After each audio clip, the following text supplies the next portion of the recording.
Call to order the meeting of the Rutland Town Select Board. This is Tuesday, August 27th. We're convening at 5:30 so we can interview a candidate for the open lister position, and then we will go into, we might take a recess between now and after we finish the interview, and then before 6. So anyway, stand by. If you all rise and join me for the Pledge of Allegiance, please. Pledge allegiance to the flag of the United States of America and to the republic for which it stands, one nation, under God, indivisible, with liberty and justice for all. Okay, good evening, everyone. We have here everyone. Kurt Hathaway, Mary Ashcroft, Matt Getty, I'll get to it. And what's your name again? Sharon Russell. The select board, Kathy Kapitansky is here to come up to here and sit, Kathy. Yeah, have a seat, please. Sure. Have we done these in executive session before, or just open session? It probably wouldn't be.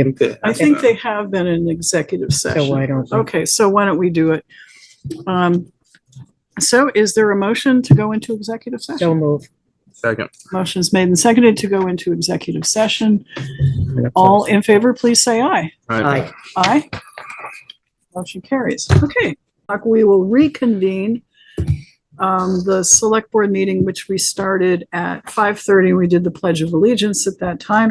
And we then went into executive session to interview a candidate for the open lister position. So with respect to that business, is there any motion? Yes, I make the motion that Kathleen Kapitansky, did I do that right? You did. Be appointed to the lister's office. And you're aware that come, is it November? You have to run for the office. That's just the way it goes. Is there a second to the motion? Second.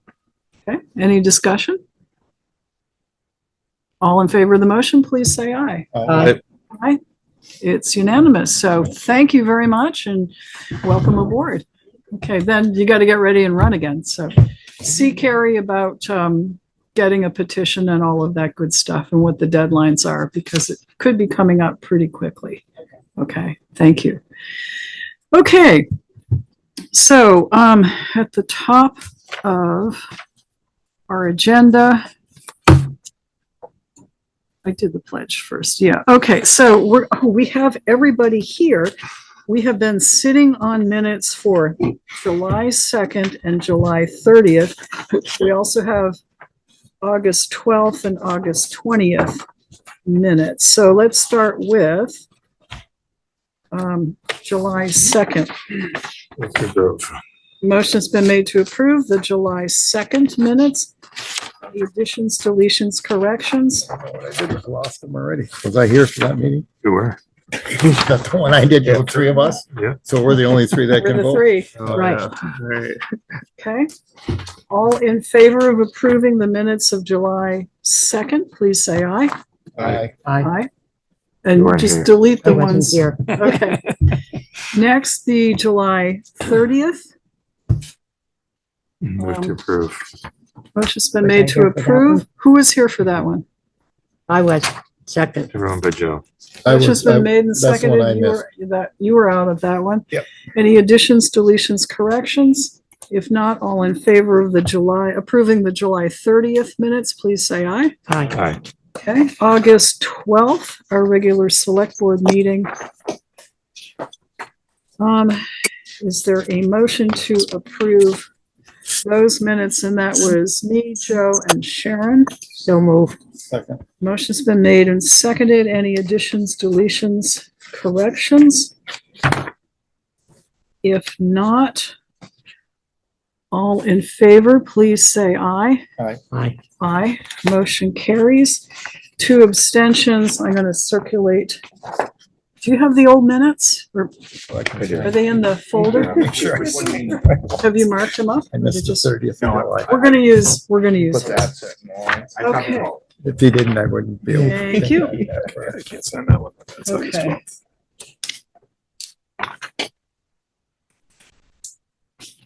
Oh, I was absent from one of The these. second. July yes. 2nd. There you go.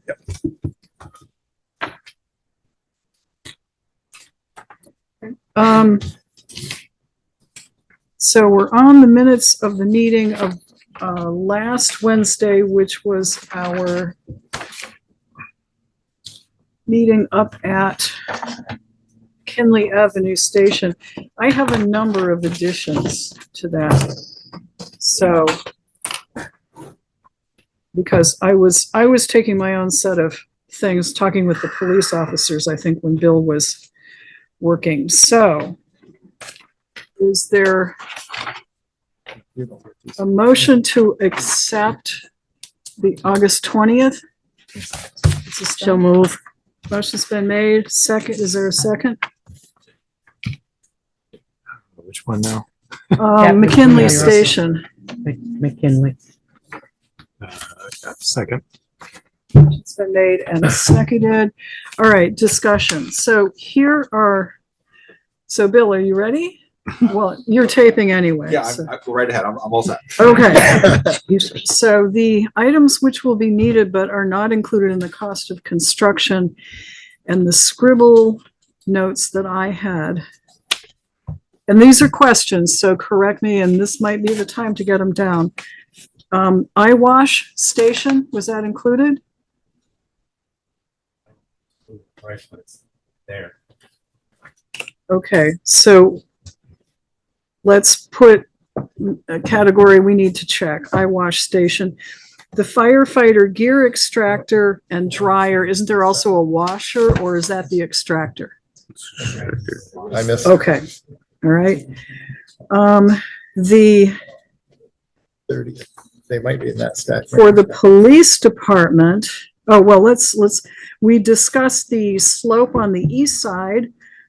And we want to find out what the architect was planning, but I think we were headed toward not having something that had to be maintained. So a possible pollinator garden with shrubs and tree plantings, if we can get a good deal through the Natural Resource Conservation District in the spring. Does that jive with other people's recollection? Okay. The barrier, there will be a barrier at the top of that slope so that cars don't go over. Is that included in the price? That's part of the extra work for claiming the property behind the building. Okay, There was a guardrail that's being expended. okay. So we'll see that as an add-on, or it was already included in. No, everything to capture the back of that property is new. Okay, so this will be something we need to, I have some numbers when I come up, I can show. okay. It was mentioned, and I don't know whether we want to deal with it, but the conduit to the pump station, that's off-site work. It would be a separate project. It wouldn't be part of this project anyway, correct? Correct. The shelving for the police evidence room, that was not included, I don't believe. The police chief and deputy, we don't need to purchase desks because you got them from the FBI? Or, There are stuff that we have here already. okay, Bringing over 4 desks downstairs for the patrol room okay. for. But we do need files and shelving. Oars, no, not right now. We do need lockers for the police department. That was not included, I don't think. The fire department lockers are included, police is not. Okay, so we do need police lockers. And the squad room, we're gonna get the desks from downstairs? Okay. And then obviously chairs, and I don't want those crappy chairs showing up again from downstairs. We can do that. Okay.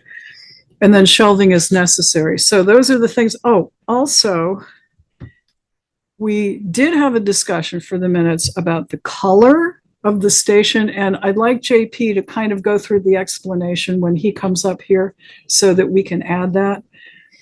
I had a question. I think that was other than the broom closet, because I don't think we have one. Was there a broom closet there? We're looking. Okay.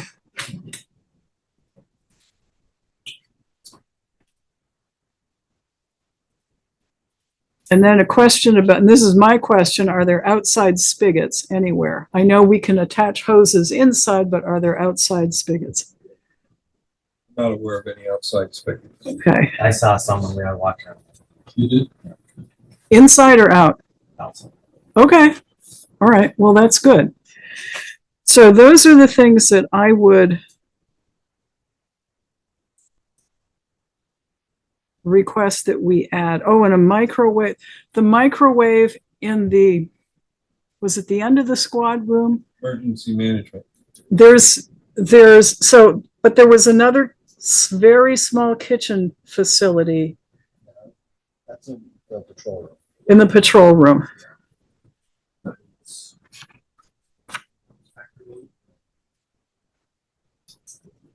Okay, all right, so we need to remember to do that eventually, all right. So those would be my changes to the minutes to include those, all right. With those changes, we've got a motion. Would the maker of the motion agree to that amendment? Yes. And seconder? Yes. Okay, all in favor of the revised minutes of August 20th, please say aye. Hi. Aye. Right, because you guys weren't there. Okay, so we'll probably do it again, but that takes care of these. Did you get the July 30th back? August 12th.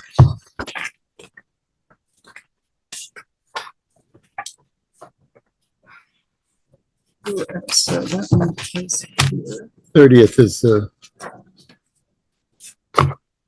You've signed July 2nd, you've signed August 12th, July 30th. There you go.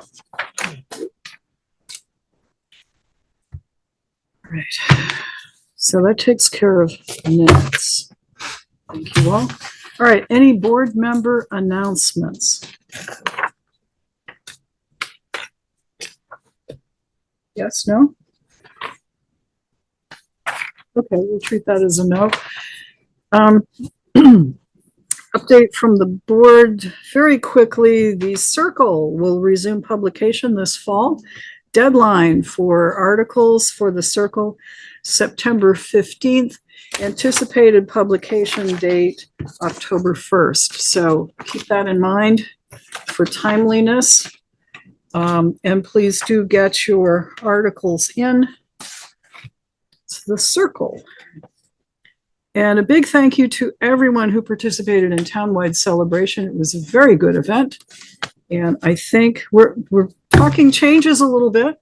And we'll discuss those as we get closer to the next one, but well received. Thank you all very much. Oh, on that note, I received an email from Sarah Canfield, who was helping the 8th grade. And you'll recall that we had 8th graders help us, and they were very good help. Excellent. At Townwide Celebration. They were our runners and our food prep people and so on. And in the past, we have donated $500 to the 8th grade class trip. So I would ask if you would be willing to do that again. I think we might have approved it before, but I'll make that motion again, just. Okay. Second to. Yes, put it on there. Motion's made and seconded to donate $500 to the 8th grade class trip. And there are details in the, for Kari, I've got this email, and there's details on who to make it out to and where to send it. So all in favor of $500 donation, please say aye. Aye. Aye. Okay. Motion passes. Anyone opposed?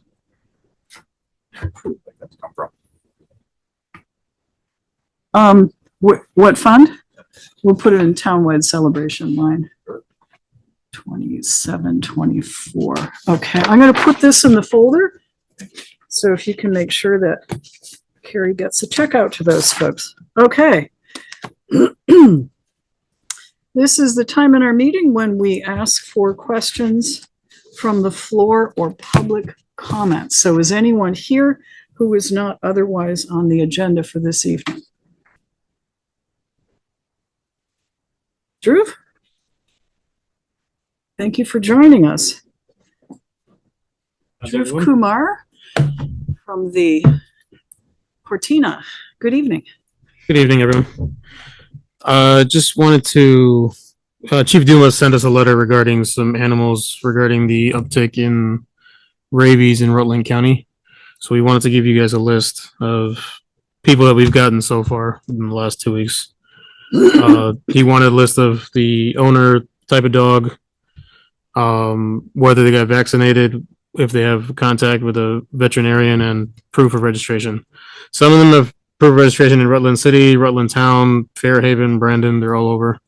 I think it's like half the list. We're trying to get more. And I forgot to bring the records from, for the actual physical records. Okay.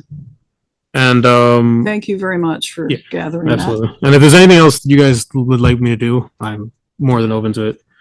And I wanted to know if there's a way we can have a private meeting at a future date. It doesn't have to be today. Okay, there are certain things we can do in executive session, but it has to comply with the open meeting law. Okay. So, you can take a look at that or, check with Bill about what sorts of reasons we can use to go into executive session. Absolutely. And then, set up a time when you can come in if Okay. we can do that. Absolutely. Or if you want, I can just email. We can discuss it later. Yeah. I think I was just trying to get more information. Whatever Okay. you guys need help with, I'm trying to. And we're almost done with the wiring. We did 3/5 of it because we have solid concrete ceilings and walls. Mhm. So we had to run outside conduit from the inside and run it across the hallways. Yeah. So we had to run it through the pool area. So we should be done by the end of the week. And this is for the alarms on the back doors? The alarms are with the company already has them. They're just waiting for the wires to get finished. So we should have that done very soon. Okay, I think that will help. Thank you. Any questions? Yes, Matt. So Drew, the animals that are on this list are all up to date with what they need for shots and everything? Yeah. Okay, and so then are We they also still- told people to get if they're because I think the rabies vaccine lasts 2 to 3 years. So with this list, they're all in compliance. Some of these people are still not. Some of these people might have checked out, but Mhm. knowing which apartment they ended up or what situation they might have given the pet to someone else. So this is the last records that we have. So We're still that- getting more and more records. So you don't have any animals there that haven't had their shots? I couldn't give you that for certain, but these are the ones that I have records for. Well, wait a minute. You run the place. Yeah. If they don't have records of their animal having its shots, then they shouldn't have their animals in your facility. Because you're not only jeopardizing that person, you're jeopardizing the other people that are staying there. Right, but a lot of them either got evicted from their homes or they were moved from other places, so they don't have physical copies of those records. Well, And you it's can kinda get them hard for from us the to say. veterinarian. A lot of them don't have, they're not local. They're not, maybe not from Rutland, they might be from a different area.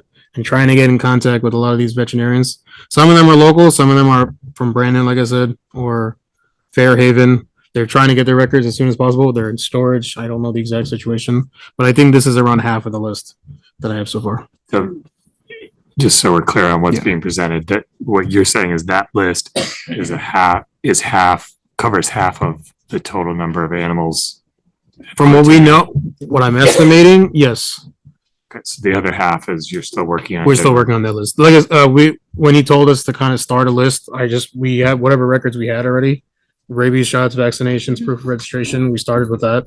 So we went door to door, knocking on people's door that we knew had animals, saying, can you guys provide us some form of proof and vaccine records? And if you guys have the name of the veterinarian that you guys go attend, you guys can just start giving us that list. So this is kind of a start that we have. Okay. Can you provide that list and the supporting documentation to our health officer? Yes. Good, thank you. If there is an incident, and we know, I mean, these things do happen, if there is a dog bite, we'll go first to that and see if there's that. I was bitten years ago by a dog in town, and it was a relief to be able to come to the town clerk's office and know the dog had been registered and had had a rabies shot. Like I said, some of these dogs are not registered in the town, Yes, but we're trying to get proof of registration wherever it is in Vermont. Mhm. Some of them have it, some of them don't, but some of them have their rabies shots. Some of them don't have their rabies shots. So we're just trying to get as much information as we can. yes, please. But I'll try to keep you guys updated on this. Okay, because Appreciate that. wherever they're from in Vermont, you can contact their veterinarian that they claim gave the shots and they'll have the records. But for a lot of them, if they're contacting the same place, they're getting overwhelmed with phone calls. Ah, So we're trying to keep up with that. So whenever they give us their documentation, we do a copy of it, we put it in a folder, and I upload this onto the spreadsheet. okay, other questions? Have you had any dog bite incidents? You have. I think one or two that I remember. Yes, they have. Do you know how many? I think there's been two. I think one or two. And do those people, were their dogs vaccinated? I believe so. I didn't investigate though. I think GP looked. I didn't hear anything about the kids having to get Rabies shots. Okay. So thank you very much for coming in, and we appreciate your cooperation. Could I have JP's email address so I can send this to him? Email address for, JP Faignant at rutlandtown.com. Okay. JP Faignant.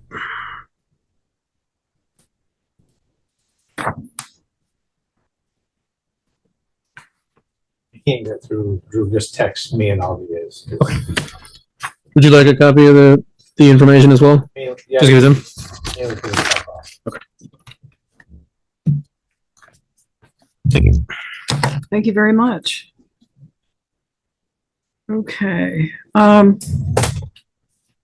So taking things slightly out of order, Veneri is here from Rutland Regional Planning Commission to talk about new legislation relating to Act 250, which is different from State of Vermont 250th anniversary celebration.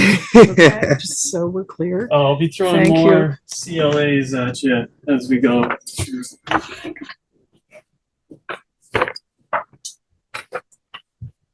All right, so some of you might have seen a little preview to this in the Rutland Herald today. You know, I've been going around to other towns in the region. So for those of you that don't know me, Veneri, Executive Director of the Rutland Regional Planning Commission. Thanks for having me tonight. I'll try to make it as brief as possible because there's still some unknowns, and Rutland Town fits in quite a unique category, sort of within our region. So have you all heard of Act 181, the Act 250 reform? I assume to some level, right? Well, it's about a 200-page piece of legislation, so it is quite nuanced. But it really sets out a reform of Act 250 with a new model that is location-based jurisdiction, as opposed to what we currently have. So what that means is we are going to be charting a new course through our regional future land use mapping through the update of our regional plan in 2026 that is required in Act 181, because ultimately the regional future land use maps will describe areas for growth and areas for conservation. And those areas for growth will be used to sort of describe which areas will be exempt from Act 250 or not. So there's two sort of parallel tracks here. There's this regional future land use map, which, as you all know, you have a municipal plan. And in that municipal plan, you have a future land use map. It's a required element. It might even be hiding under one of these other maps in your office. I'm sure it's somewhere in this building. So ultimately, you know, we don't expect the current regional plan or regional future land use map or your town future land use maps to be substantially altered. However, there's much more definition that's going to be required. And that is because through this legislation, there's an attempt to standardize all the regional future land use maps. Currently, each region in the state sort of does things differently, has different land use categories. All of that's going to go away, and we're going to have consistent land use criteria categories, of which are baked into this law. And really, again, sort of point to those areas of growth, areas of conservation. So that's sort of the future land use side. And we'll be setting up meetings with towns starting in January to start to amend that future land use map. Right now, we have soft lines in our region. We will need much more concrete hard lines in defining those areas. So that's sort of, we'll bin that for now because that's a sort of ongoing plan update component that will be going on for the next couple years. Really, we intend to update the future land use map with the entire regional plan in mid 2026. So as you know, we just went through a big phase of public engagement in the spring. We're going to be kicking off another round in September with a hope to release a full draft next spring in 2025. So future land use side really speaks to areas in our region that we want to see grow and conserve, and areas that would then be overlapped by Act 250 jurisdiction or exemptions. So the Act 250 location-based criteria really breaks down to 4 main tiers: Tier 1A, Tier 1B, Tier 2, and Tier 3. Tier 1A are our densest growth areas. Those are our downtowns in the state of Vermont. So currently in our region, the Tier 1A areas are likely going to be Brandon, Rutland City, Pulteney, and possibly Fairhaven, as it is now. And there's several criteria you need to meet to achieve that Tier 1A status and even apply for it. All of that will happen starting July 1, 2027. That's when the permanent Act 250 exemptions will kick in. Right now, until January 1st, 2027, there are interim exemptions for housing that are possible for different municipalities within the Tier 1A, Tier 2, Tier 1A, sorry, Tier 1B areas. So those are generally our downtowns and our village centers. Those are state designation centers that you apply for. Currently, Rutland Town does not have a state designation center. So Rutland City has one, West Rutland has one. There's more than a dozen in the region, but they really fall around historic dense settlement patterns, similar to Fairhaven's downtown or Pulteney's downtown. So to achieve this Tier 1A, Tier 1B status and get interim exemptions and ultimately permanent exemptions for Act 250, towns have to meet several different criteria. You've got to have water and wastewater. You've got to have municipal zoning. You have to have municipal subdivision regulations and the ability to manage those land use regulations.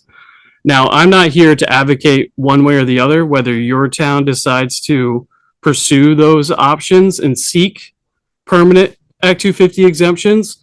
But for you all to do that in the town of Rutland, there are several things that you need to do, starting with considering permanent zoning bylaws and establishing a village center designation.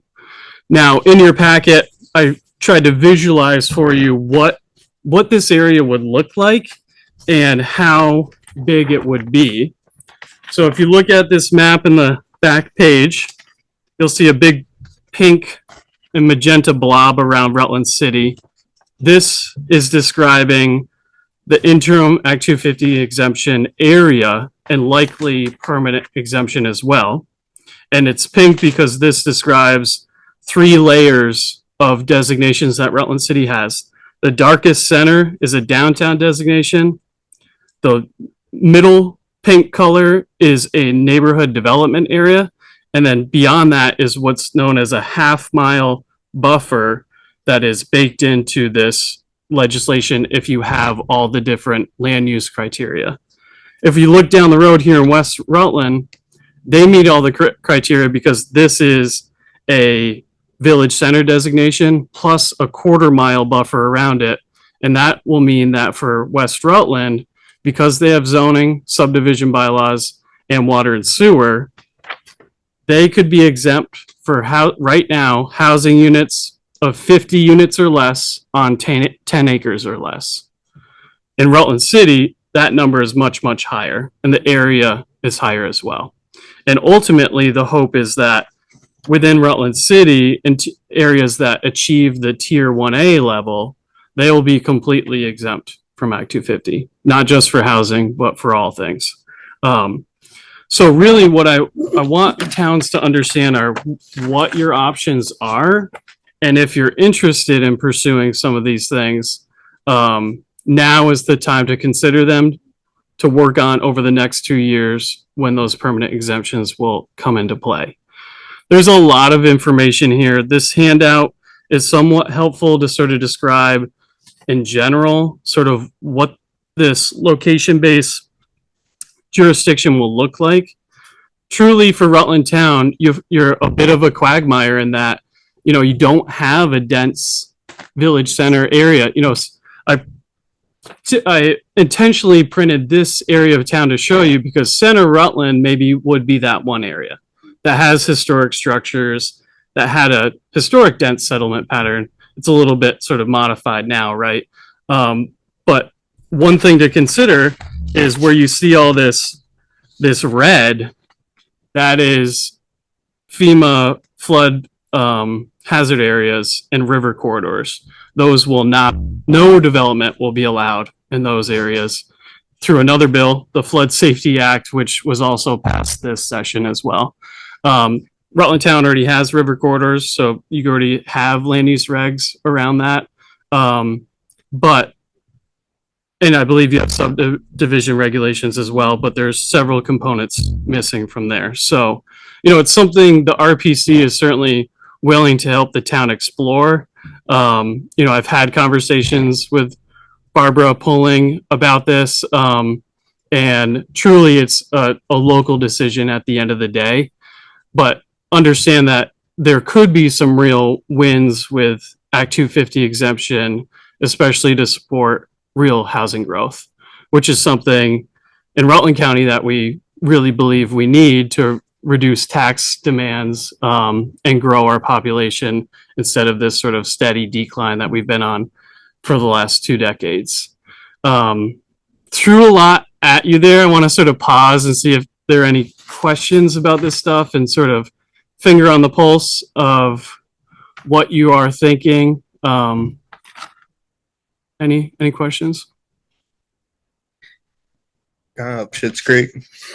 So without, Literally, right in that area. Yeah. There isn't much that this provision's gonna do for us. I mean, even if we passed zoning, Still wouldn't be exempt. You would still need to establish the area, the village center And move area. everybody to one spot. yeah, well, I will say this, Yeah. several towns in our region have more than one designated area. For instance, Castleton has 3. There's one in the village by the college, there's one at Four Corners, and another one in Hydeville. So it's not unusual to be spread out a little bit. But again, there was that historic settlement pattern within those 3 sort of distinct areas in town. You know, when I was staring at the map today before I came to this meeting being like, okay, where in Rutland would this be other than Center Rutland?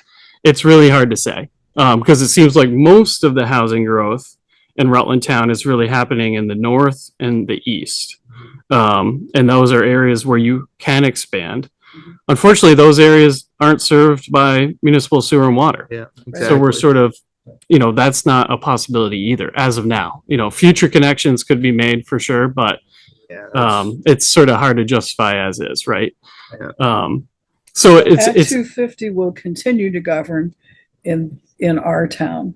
yeah. So most likely, if this were the case, Rutland Town would be mostly in the tier 2 and tier 3 category. So tier 2 is what they're sort of describing as Act 250 light, and it's sort of rural residential, if you will. And then tier 3 is critical natural resources, absolutely no development. We expect those areas to be very well mapped and really isolated based on environmental and geographic conditions like high elevation, ecological resources, those sort of things. River corridor. Yeah, exactly. So, yeah, I was hoping to have more of a silver bullet for you folks to consider here. But, you know, the center Rutland could be something. You know, I know there's always been sort of desire to see redevelopment along Business Route 4 that could help spur that redevelopment potentially if it were ultimately exempt from Act 250. Yeah, but it's all floodplain. A good portion of it, at least according to this map. Most of it that's developable land is floodplain. Yeah. So It's got water and sewer. Yeah. Yeah. so we still have some things to, Water. yeah, yeah. Yeah, at times. We do still have some things to work out. All the regional planning commissions have a mandate from the legislature to define the criteria in which we're going to be sort of mapping those tier 1B areas. That's due by the end of this year. So that's why we're sort of setting January 1st as our start date for the future land use map update for the region. But I imagine, you know, they still need to establish the land use board that is replacing the natural resource board, hire a director, you know, they're appointing members now. There's a lot that sort of needs to happen before this goes into permanent effect in 2027. So In the meantime, Act 250 is there and governs with some changes like the road rule. yeah, so road rule, you know, that is really going to be part of those tier 2, tier 3 areas as well. And that's more the rural development. What Mary's referring to is I believe the statute is 800 feet of private drive or 2,000 feet of a combination of private and municipal road. Don't quote me on that. It's changed no, I so think many it's right. times. Yeah. So yeah, there's quite a few new provisions. And where Rutland Town ultimately lands is a bit of a mystery, but what will really be the indicator is the mapping for the future regional future land use map. These are other things to consider on top of that for those Act 250 exemptions. I can send you, I'll send it to Bill. They just published an online ARC map that shows all these areas in a sort of more interactive format that you can click on. So you guys could just see where in Rutland County is this happening? How does it look? Because we have a lot of small towns with incredibly small village centers. For instance, there's a village center in Ira, where the town office is. And I'd say you are more dense than that. So, you know, something to consider. More importantly, what I want to leave you with is the message that whatever you decide, you know, we are here to help as either technical advisors, to even work with the planning commission on any regulations or bylaws that need to be written or updated, or applying for a designated area. So there are grant resources out there. We have resources as well. So I wanted to just leave you with that when the time is right, if it ever is, we're around. So just please let us know.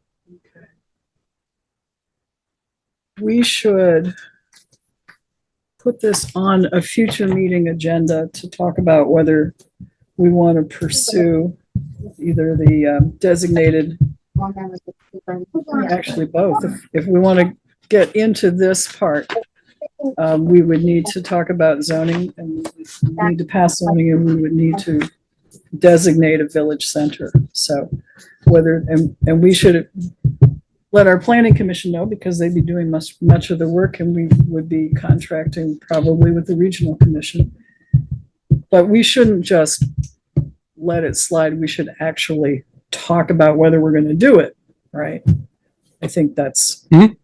Yeah, and that could be a great mandate for the planning commission, the town planning commission as well. Investigate where would it even be possible to fit a designation center, if anywhere other than Center Rutland?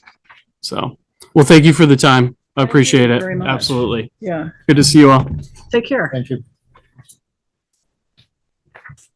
And thanks for going around with this. Yeah. It was a good article. For Yeah, sure. yeah. And we will be back in the next couple of months to do an update, just update on the regional plan. And we'll have another staffer here to visit you all for that. So we're visiting all 27 towns again this time around. Thank Okay, you. thanks. Yep.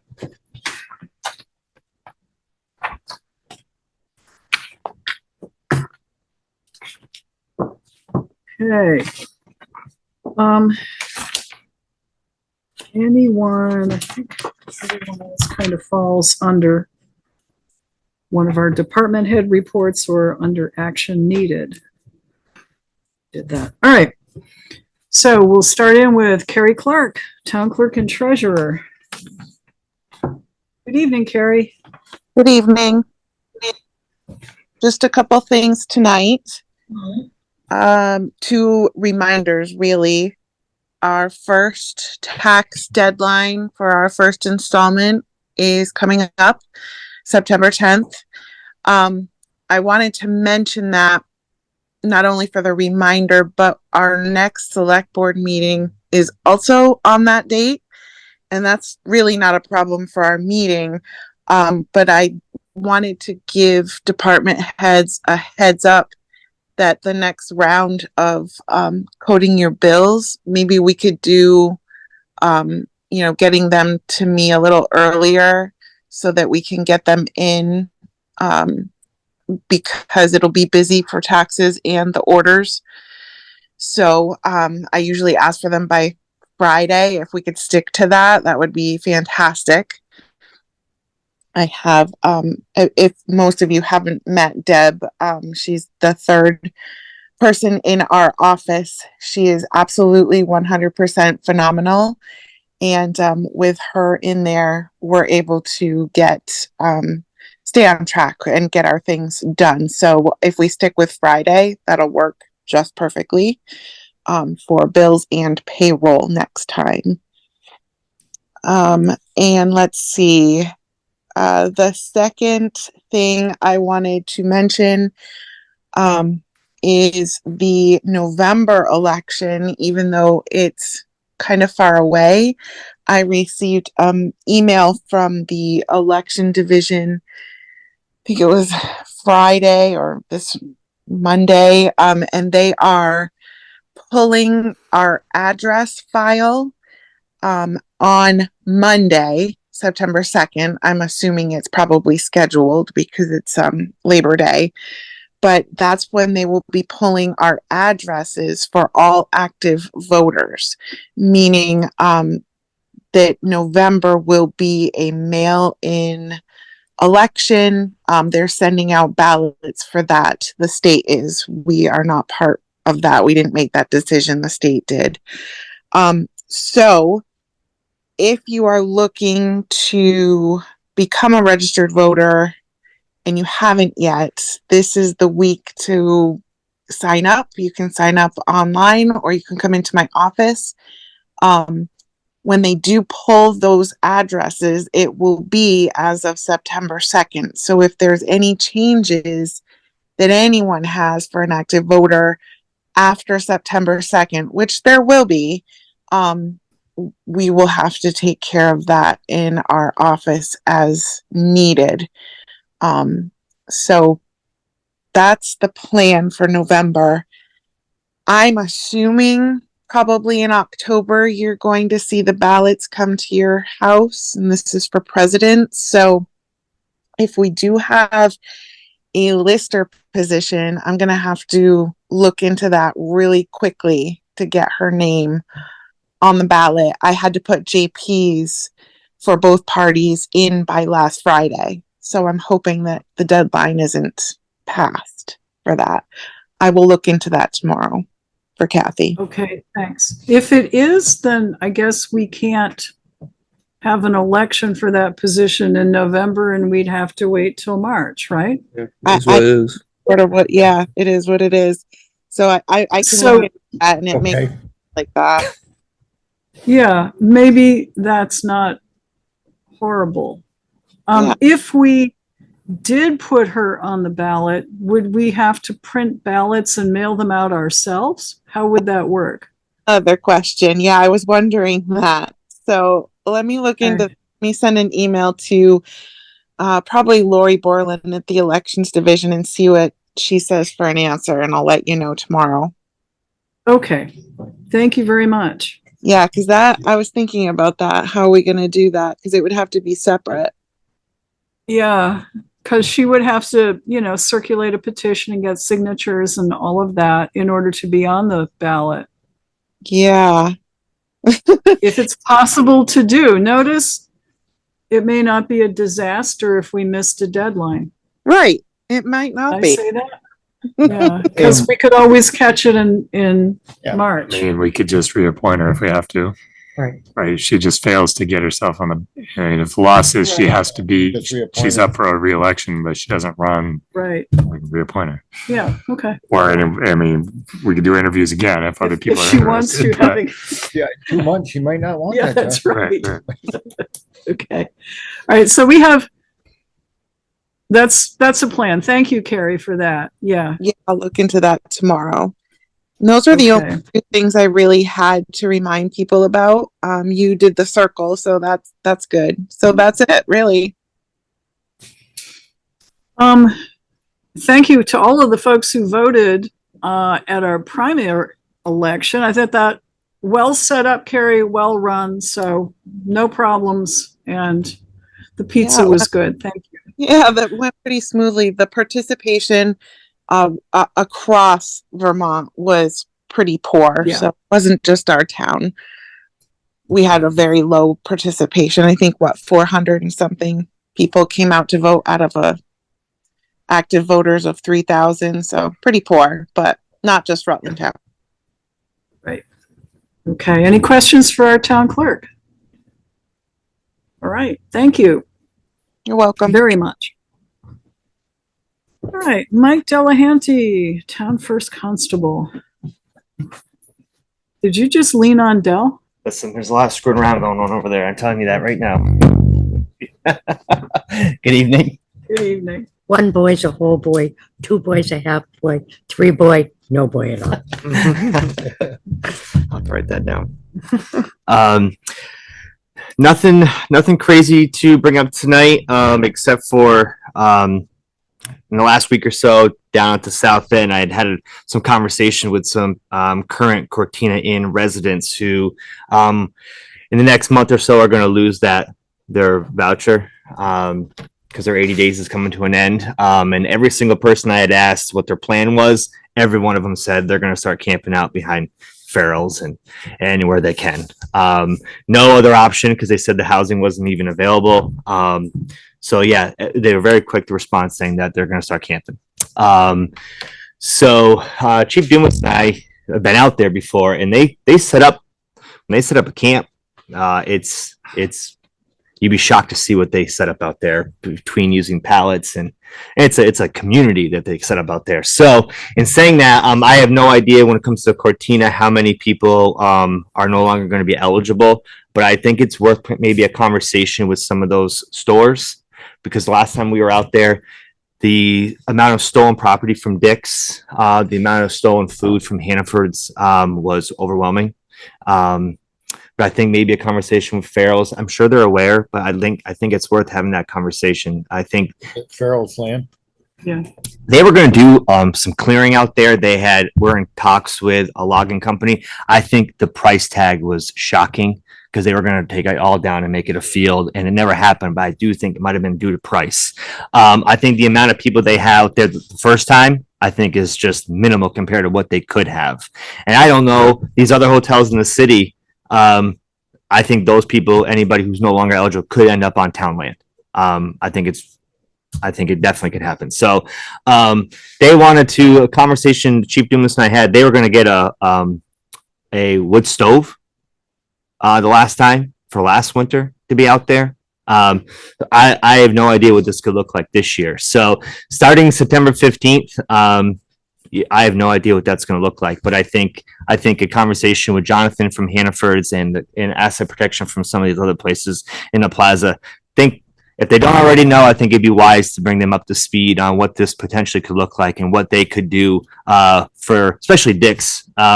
Those cold days are coming, and I think anything that they have, tents and camping gear and sweatshirts, I think it's not screwed down. It's going to be taken. So I think these conversations probably need to happen, and I'd gladly even start those conversations tonight down there to bring them up to speed on what this potentially could look like.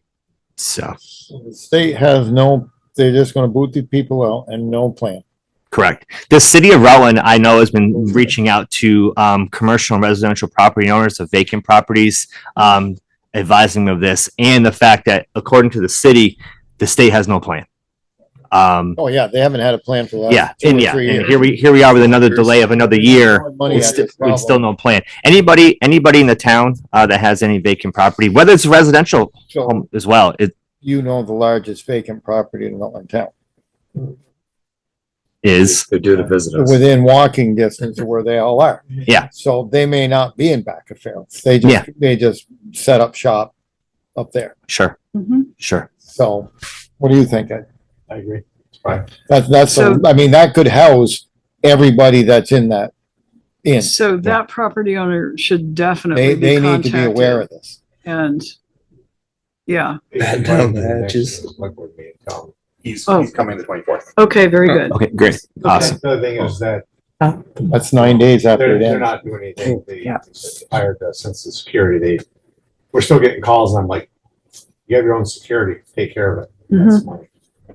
Trying to think of any other large unoccupied places, but that's the first one comes to mind. Yeah. Another issue we're gonna have is campers camping in all the parking lots. Mhm. Green Mountain Plaza is pretty good. They have a gentleman there that takes care of it. If you're camping there, will come morning time, your camper's leaving. They have a no tolerance policy when it comes to campers. Home Depot, not the same. They want us to do things. I'm saying, yeah, I can give a trust estimate, but you need to tow them out of there and it'll go away. But they want the town to take care of this problem. And as we know, getting rid of a camper, there's no money in it for tow companies. So Mhm. the last one we looked at was what? They wanted $2,500. Remember that, yeah. That's what we're looking at this point, things of that nature. That would go But as away. soon as they tow a few of them and the homes go away, it will stop. Word will get around, don't park here, don't park there. It'll happen fast. But it's up to individual landowners to take care of it. It's not for the Right. town to. That's right. Can Farrell's post that property of They theirs? can, and they have. They've been very good. Have they about it. posted it? They're pretty, Good. the last time a gentleman OD'd down there, they were annoyed about that. And they didn't want that happening and they posted everything. Okay. Put signs up, we walked with them. I think Ted and I walked there. And let each individual person know, yeah, go now. These people want you gone. They were there with us as a guy. No, we don't want you. You're not welcome here. They were gonna. They don't want to camp out behind the Cortina? Is that not a good campsite? Right, they're gonna use anything. I think it's a little squishy out there. Yeah. I'm just saying, they would have, probably, people would find less obstruction being back there than there would be at Farrell's. or Sure. Some of the other places, But I know along the tracks, there's always been communities of people homeless that have set up along the railroad tracks. But the option of being out there for a few months and then getting back into the program, that's no longer going to exist. Well, there is cold They're weather. gonna have the cold weather program. Sure, Right. but Program, you're gonna right, have you're gonna have multiple days Yeah, Yep. the state, it's October. till December 1st, unless you get some really, really, really cold nights. But you're gonna have a you're couple gonna have months of about it. 3 months of problems. Yeah. And then some. So would it be advisable that like Hannaford's and Dick's that, I mean, you guys are gonna talk to them, obviously. Yeah. Right. I don't know if there's any way they can look into in-store security, in-store something. You know, Yeah, I mean, the Hannaford has- hands-off policy is Yeah. what promotes this Yeah. to being an epidemic of problems. Yeah. If there could get away from that and people would be apprehended, course, you guys arrest people, put them wherever, and they're out before you guys got the paperwork done, which is discouraging and disappointing for our system. So I'm not sure what the answers are, but they need to be, you know. Big sticks. Big sticks. is Well, the I mean, answer. I have my answers, but they're not exactly what's allowed anymore. I think some of that stuff maybe Dick's could store out back. And if you're looking for a tent this time of year, which most people probably aren't, And then someplace they could, in storage. you yeah, can they ask could for. go out if you walked in there and said, I'm looking for a tent, they could go get one for you. Clothes instead of racks are a having, little harder. yeah, put it in their hands, be like, hey, here's what's going on. This is what's coming your way. Yes. If you guys have an opportunity to lock it, store it, whatever it might be, but at least we said we told you so. Yes, no, I think that's important, and I like the idea of outreach. You know, and I to think those folks to they'll let 'em know appreciate what's us coming. taking Sure. that, you know, initiation that's coming from you guys, that Yeah. this is what the plan is, this is what's gonna happen, and you guys get hit. I mean, it's a shame that they get hit so hard. Struggling to do business and then to be. Yep. This, the other thing is, you know, I'd like to write these folks them up here again and say, okay, you're dumping all these people out. Now, what are we doing with them? That's right. What's your plan here? Because, you know, we've been a thorn in We their have side. asked our town We have attorney been to a thorn draft in a their letter, side but I since haven't this started. seen it. And I think that we need to continue to be a thorn in their side. Yes. And, you know, we haven't had a real life press conference, Mary, where you sat down and had the media here and explain what's going on and tell them what is lacking and what the problems are. And maybe we need to do that. You know, make some real live noise that, you know, we got all these people, they've been given this handout for 2-3 years and now it's being taken away. And what's going to happen? Where and what? No incentive for people to do better. Here's the state. Yeah. That, So I have some questions, but I guess my comment first, I mean, in some sense, this is what people have been asking for, is to take the handout away and then incentivize people to find a different alternative if they're just freeloading. Right. But I don't know what the situation is. I'll ask Mike, but I mean, ultimately, there's really two solutions. It's you take the subsidy away and people go camp, or that somebody's got to build a structure and keep housing them somewhere. And that means the state's going to build a structure or they're going to lease one. And the most likely lowest hanging fruit solution to this is they finally finalize a deal with Cortina. They lease the thing and the people stay there. Right. So, Mike, I'm wondering from your conversations with people that you've talked to, I probably should have asked Drew, that's why he was here, but because we don't know how many people that are there now are going to run out of days. But I mean, do you have any idea, you have any ability to characterize what their situations are? You know, what might have qualified them to still be in the program at this point? Or are we talking about people that are disabled and can't work? Are we talking about people who just don't want to work? Or Yes. Yeah. There's different things, age, disability.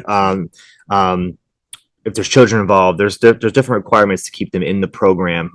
But there will be a large number of people who obviously won't apply. I think I wish Drew was still here because they have a pet policy posted at the Cortina, 1 dog and 1 cat.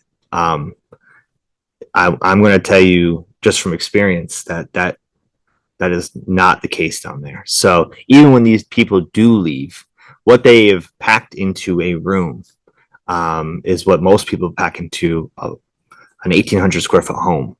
So when they are removed, I think that's also going to be interesting to see the amount of pets they're probably going to be left behind, which is going to fall on myself and John Paul to remove these animals. But then the Humane Society is only going to take so many.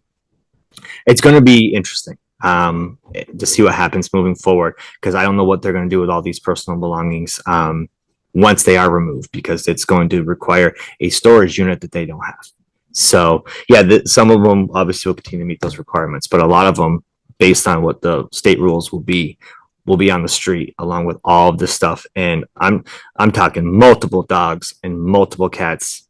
Some of them, there's reports they're breeding down there. So there's some rooms that are probably filled with dogs.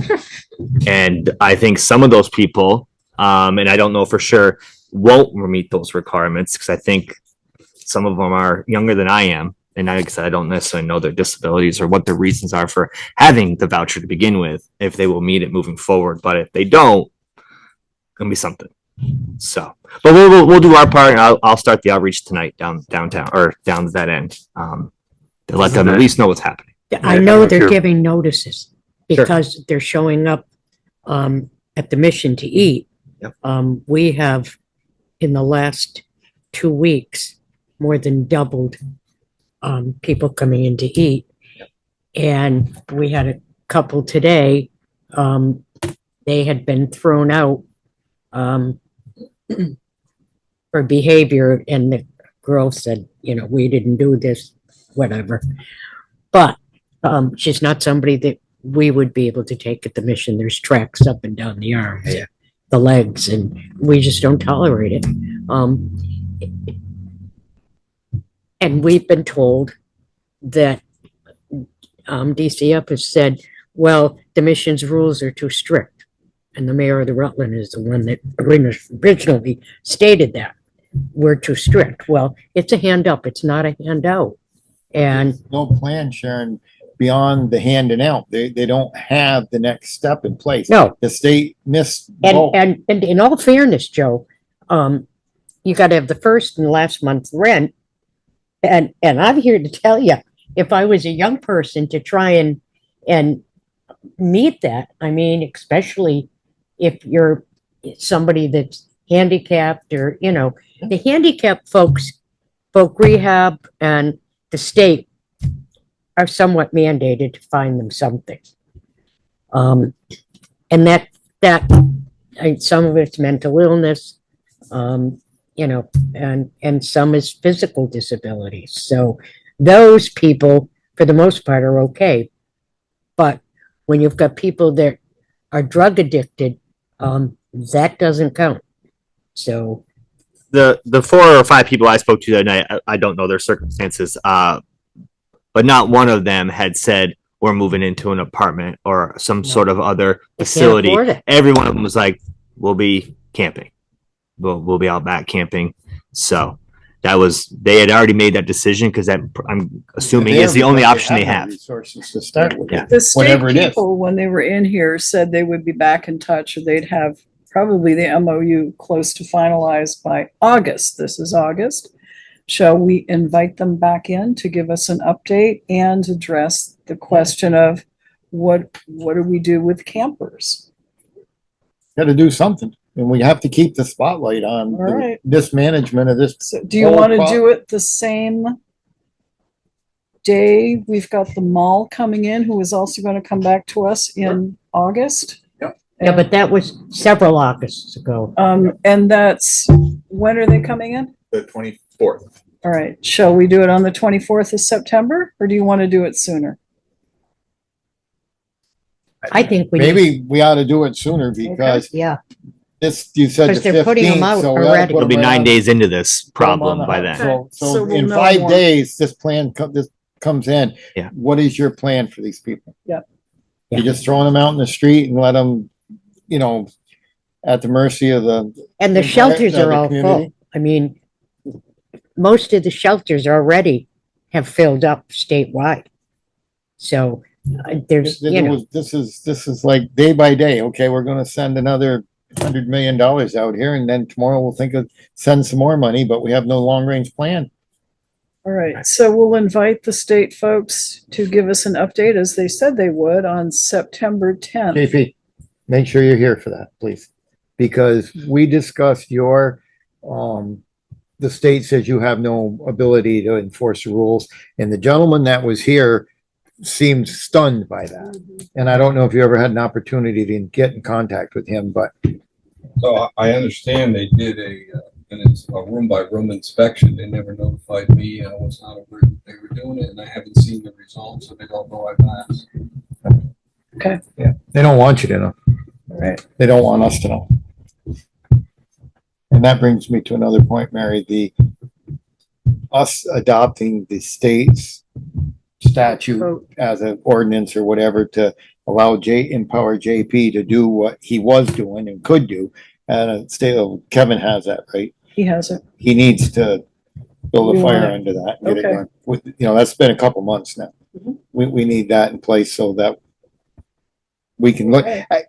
people have accused us of not being, sympathetic to the people's plight down there. And I think it's 100% the other way, that our concern is the welfare of these people and what's going to happen to them and the living conditions. And we're not being allowed to look into that.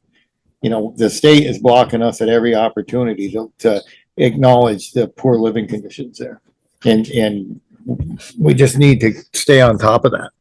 Okay. So we'll see if we can get the ordinance draft from Kevin. We will see if we can get the state folks here on September 10th for an update, because there'll be a few days into the end of the one voucher program anyway. And then we'll hear from them all on the 24th. In the meantime, you'll start reaching out to property owners and Yes. letting them know of the What's to come? things might happen. In your packets are letters from the city, and they have sent those out to commercial and vacant property owners. They're having a meeting tomorrow morning with them to talk about this problem. Yeah, it's. I think the city also has an ordinance that we do not have. Wasn't that the basis of? They have a couple, yeah, well, they have building inspectors, so they can. do Yes. other things also. That would be E and, well, there's two letters, E. Yeah, make sure your property is registered with the city, for example.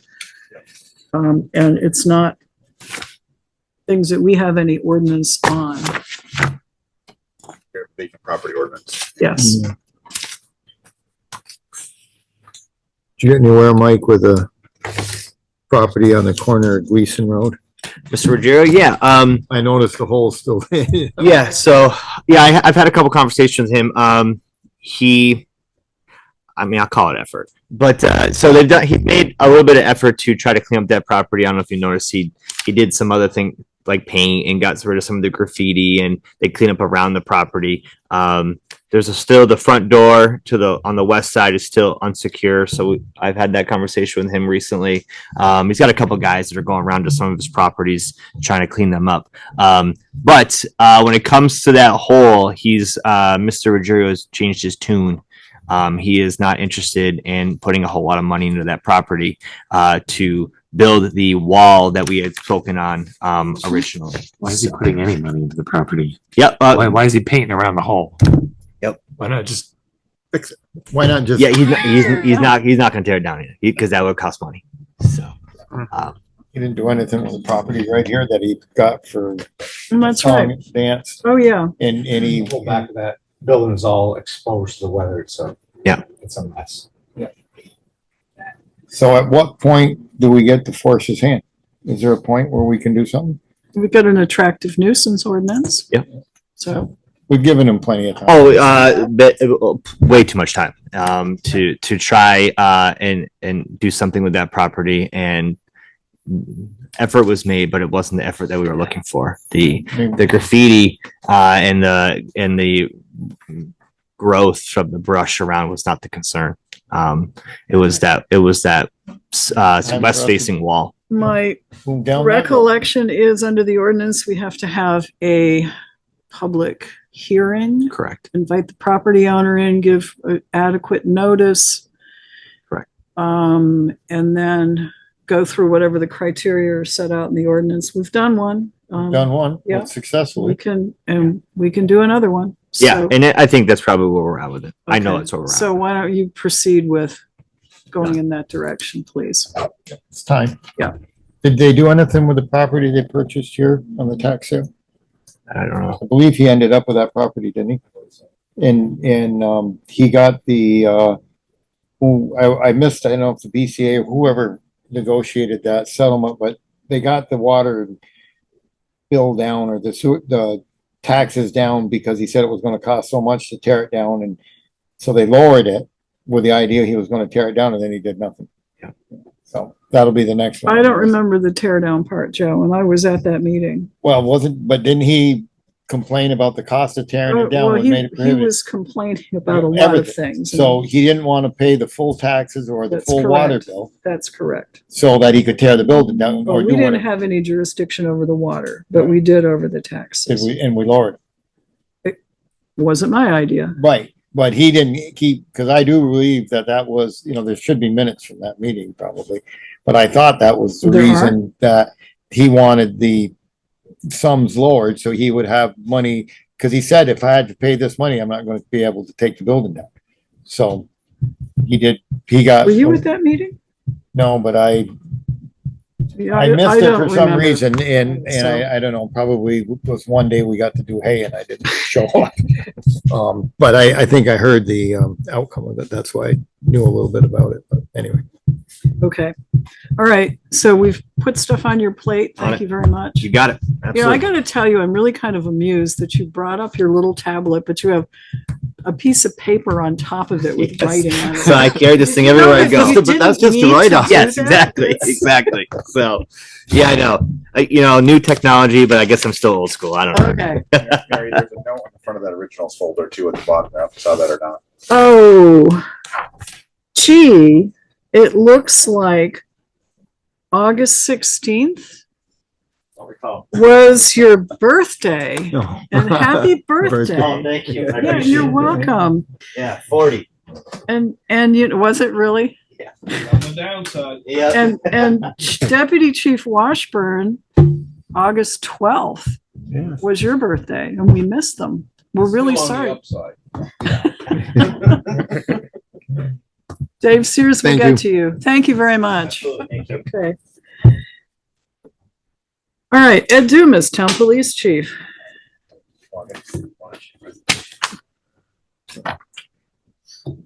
Gonna have to have a citizens committee here pretty soon. Going out, keep helping these guys. So I don't have we'll have next time, I guess, for our meeting or the activity sheet. Yeah. The numbers, yeah. Yeah, we're doing them once a month now, right? Yeah. Right. Which is nice. The other thing is we mentioned in the police committee meeting a while back about the switch to Plan D for the retirement program for the police. And that would be something that we have to take up at the time we're budgeting, because it would be for, We have to. oh, that's right, we do have to do it a vote. We have to, Okay. yeah, put it to a vote so we can give it to the state so they can know that we thinking about it or whatever, so that we don't lose this opportunity other than. So what's the deadline for us to do that? So it has to be in before September 30th to the state. Okay, So we vote, it goes 2 weeks, you approve the minutes, and then once I have the approved minutes, I forward that to Veneri board. so it's a full select board vote. Okay, It'll be our so next meeting then, that we- we need to we need to, decide. Can we just talk about it tonight? And you can just, and then you got 2 weeks to think about it after that. well, you can give us an outline about it. Okay. And then it's something we need to put on the agenda for next meeting, and then you have something in writing for it? Okay, That's our. Go ahead. It'll affect you more. We did. than Good me. to designate.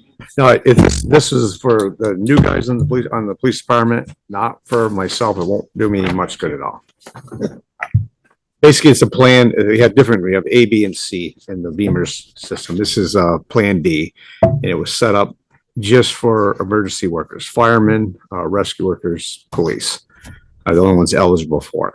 It's just, they take more from us, the town gives a little more, and they get done at a younger age. That's the plan. You can draw from it earlier. In a nutshell, that's what it is. I think when we were talking about it in police committee, we wanted you to run some numbers to see what it would cost. It's very possible that I didn't do that. Well, we talk about now, we will have been the gun. We will No get more some, happy birthday. we will get some numbers. Okay. Yeah, I mean, so we've got time to do it. Right. This would be, my recollection was it would enhance our ability to hire people Correct. because we are offering a top line of the pension program offered. And it would, I mean, the employee would have to contribute more, as would the town. Are you prepared to go through this chart and explain to us the differences? Because I got, some of it I understood, some of it I did not understand. I would love to call the retirement board and have somebody call into that meeting. Cause, yeah, I get what you're saying. I'm okay, try to have a committee meeting in the next 2 weeks. So what plan are we on now? See, See, It looks like the totals, it's, plan C is a 20 point, I'm looking at this last page. It looks like it's a 3% increase, 4%. yeah, we're So we're gonna, the town would donate, Well, we're going from Employer 875 to contribution goes up 1135 to 11/6, January 1st or July 1st. 3.5 is what I'm saying. we're gonna donate about 3%, 2.5% more. Yeah, it goes to 11/6, July 1st. It says on the first page. And is the retirement age, is that a mandatory retirement age at 55 or it's just you can at that age? It's so so if you have 25 or 20 years in the state system at 50, you can retire early, they say, with no penalty. Right. Currently in Group C, there is no early retirement age. You can be eligible at 55, but that's the state side. That's not, we can work until we're 65 here. Right, okay. And the purpose of this is just to accrue a retirement benefit a little faster. Yeah. Right. So the cost to the town would be about 3% from 8.75, and you said it's going to 11.6, so it's about 3% increase. But the employee is also paying 1.5% additional too. So it would cost us a little bit more on what we set aside. So we'd be looking at, if we took the number that we set aside for Beamers now and multiplied it by what, 3%? Yeah. That would give us a number. I don't know what that is, but. Okay, but you should be able to get that for us. Yes. Okay, thank you. And so if we vote on this in 2 weeks, and then the minutes will be approved on the 24th, it's cutting it a little close to get it to where it's gotta go by the 30th. As long as the meeting minutes are approved, I can submit them the next day.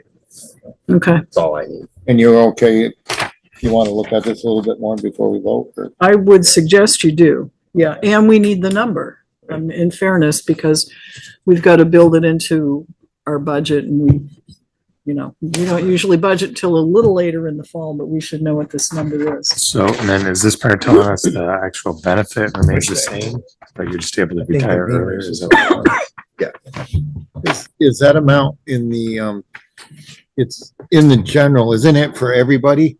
Or is it broke down by I department? don't, my notes may have had it, but Might be for everybody. Group C. Well, the way it's in the budget lines. Yeah. well, it says municipal retirement. It is a separate line item The police budget. in the police budget. Oh. And we have budgeted 34,000, which went up from what was last year's budget. 34 times 3%, it's gonna be It went up from about. 25,500. Oh, it's not gonna be 3% of that number though, Joe. 3%. Prove this right down. Yep. It's only it's about gonna- $1,000, man. It's not gonna be based on that number though. It's based on what the employee wage is. So you have to look at what they're actually Right, getting. because there's an increase there Well, too. so the 34,000 is gonna go up a little bit because 34 covers the current wages, so they'll get a Right. little bit more, so it'd be less than $1,500. Any way you look at it. Because the, Actually, it's closer to, huh, it's just over $1,000. right now, Right now. and if you figured a 3% increase in, I'm just gonna do this kind of help it in, if we give everybody a 3% raise, theoretically, that 34,000 will go up 3%, so that'll go up to about 35.5, say, and then we're gonna take 3% of that. Okay, So it's not a lot of money, all right. but you would, I Are mean, you folks ready to vote on this now? for that amount of money, I could vote tonight, but that's just me. I'm okay with that. All right, well, if we're gonna do it tonight, and it looks like there's a nod there, is there a nod? Okay. So somebody needs to make a motion that's clear enough that we can have it printed in the minutes, approve the minutes at our next meeting and send it up to the state. Okay, Oh, for this. in this, July 1, so it's when 25. Yeah. 25.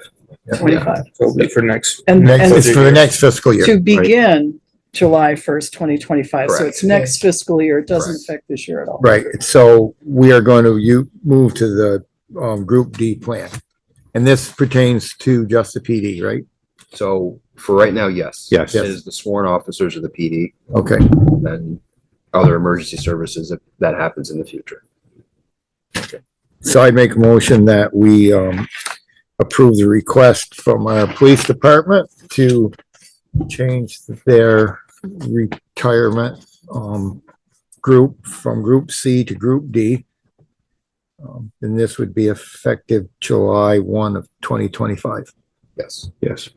Second, Motion's been made and seconded to move our retirement plan from Group C to Group D for the police department. Any discussion? Everybody clear on? I think we discussed it pretty good. Everybody got pretty All good. in favor, please say aye. Aye. Aye. It's like is there anyone opposed? Okay. Here, so make sure Bill does it right, so you can send it to me.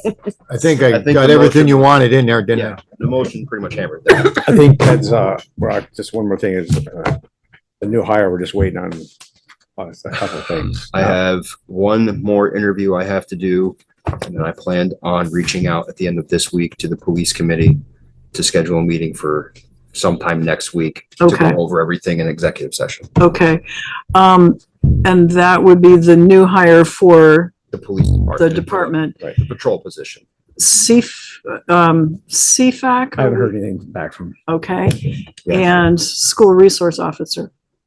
that one's, I just gotta start that one. We've Okay. been pretty, there's just two of us working right now, so. Yeah, I know. We're getting kind of. Yeah. Behind. to say the Um, least. when does Jimmy come back? He'll be end of October. I just saw him End today. of October-ish. Yeah. Okay, all right. All right, Rooster, by the way, won the speed cart challenge. Yes, he did. We had to maneuver that because we had someone on the police department who wasn't winning, so we figured if we put Rooster in there. So my understanding, he is gonna be 17 next month, stands about 6'3". He ran 18, which was quite impressive Wow, until an off-duty trooper with the state police decided he wanted to do it and he ran it at 18. Yeah. okay, So okay, but Rooster beat them both at Rooster, 22. So what's that tell you? Don't try to outrun the dog. That's right. correct. And we should get that word out far and wide. Yeah. That would be so fun to watch. I know, wouldn't it? Yeah. Okay, any questions for our police department? And did he get to participate in some other activity on Saturday? He did. He, I ran yes. into Jimmy at Tinnybrook. Yes, yeah. So the city called for an assistance on a traffic stop where ended up Rooster alerted to the vehicle. They ended up getting felony amounts of crack cocaine out of the vehicle. So So he's a good boy that day. he had Good boy. a busy day. Yeah, I've worked this job a long time and like I said, Jimmy's a really good officer and the brains run down the leash to the dog. And I'm telling you what, that is going to be quite a team right there. Yeah. It's Yeah. crazy good. So good. very impressed. For all the naysayers about us getting a dog, he's proven everybody Oh, pretty yeah. much. And he's, You guys are from right. what Jimmy tells it, he's tracking, he's like a machine. The Good. dog is just, he doesn't care about food or his toy when he gets the command to find somebody. He's all about that. So we're looking forward to this, getting back. Back to you saw that we amended the minutes to include the materials and the furniture and furnishings you Yes. need, so, I think the three things, does it come out of a capital budget? Does it come out of a line that you already have in the budget? Or do we need to build it in for next year's. Or do we need to find grant money for it? I guess that was the third thing. What part? Any part. If we can find grant money, yes. I'm always looking for grants. Yeah. Okay. I'm always going to be doing that. So we have approved the expenditure for the security, right?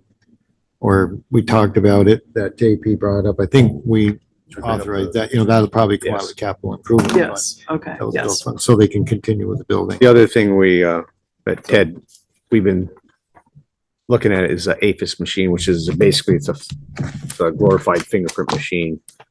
Oh, yes. Remember you It mentioned is that. the one, It is you the roll it in there and you can tell who people are and what they've done and any records they have if they've been arrested. Costs like $18,000 for the thing, then was it $3,000 a year to? So it's 18.5 for the cabinet. It's another 1,300 for the printer. And then it's 3,000 a year in maintenance after the first year. So it is not cheap. Do they have one down the street that you can visit on your way to the station? Barracks has one. Would kind of defeat the purpose of having put money into a processing area. If we have to process at the barracks and then put them back in the cruiser to bring them up to our station to. Sure. I mean, another thing is this, when you go to Rutland Town School, who do you get to do fingerprints for the teachers and the parents and everything else that want to? Field trips. The sheriffs, the field trips, how difficult and how much it costs people to get their fingerprints. Yeah, I did it once years ago and it was not difficult and I don't think it was expensive. It's but- free. But right now, it's hard to get an appointment to Yeah, get in something. there. I'm just saying, it's hard to get an appointment, and this would give us another location. So is there any funding out there for that, or is that something that'd be pretty much on us?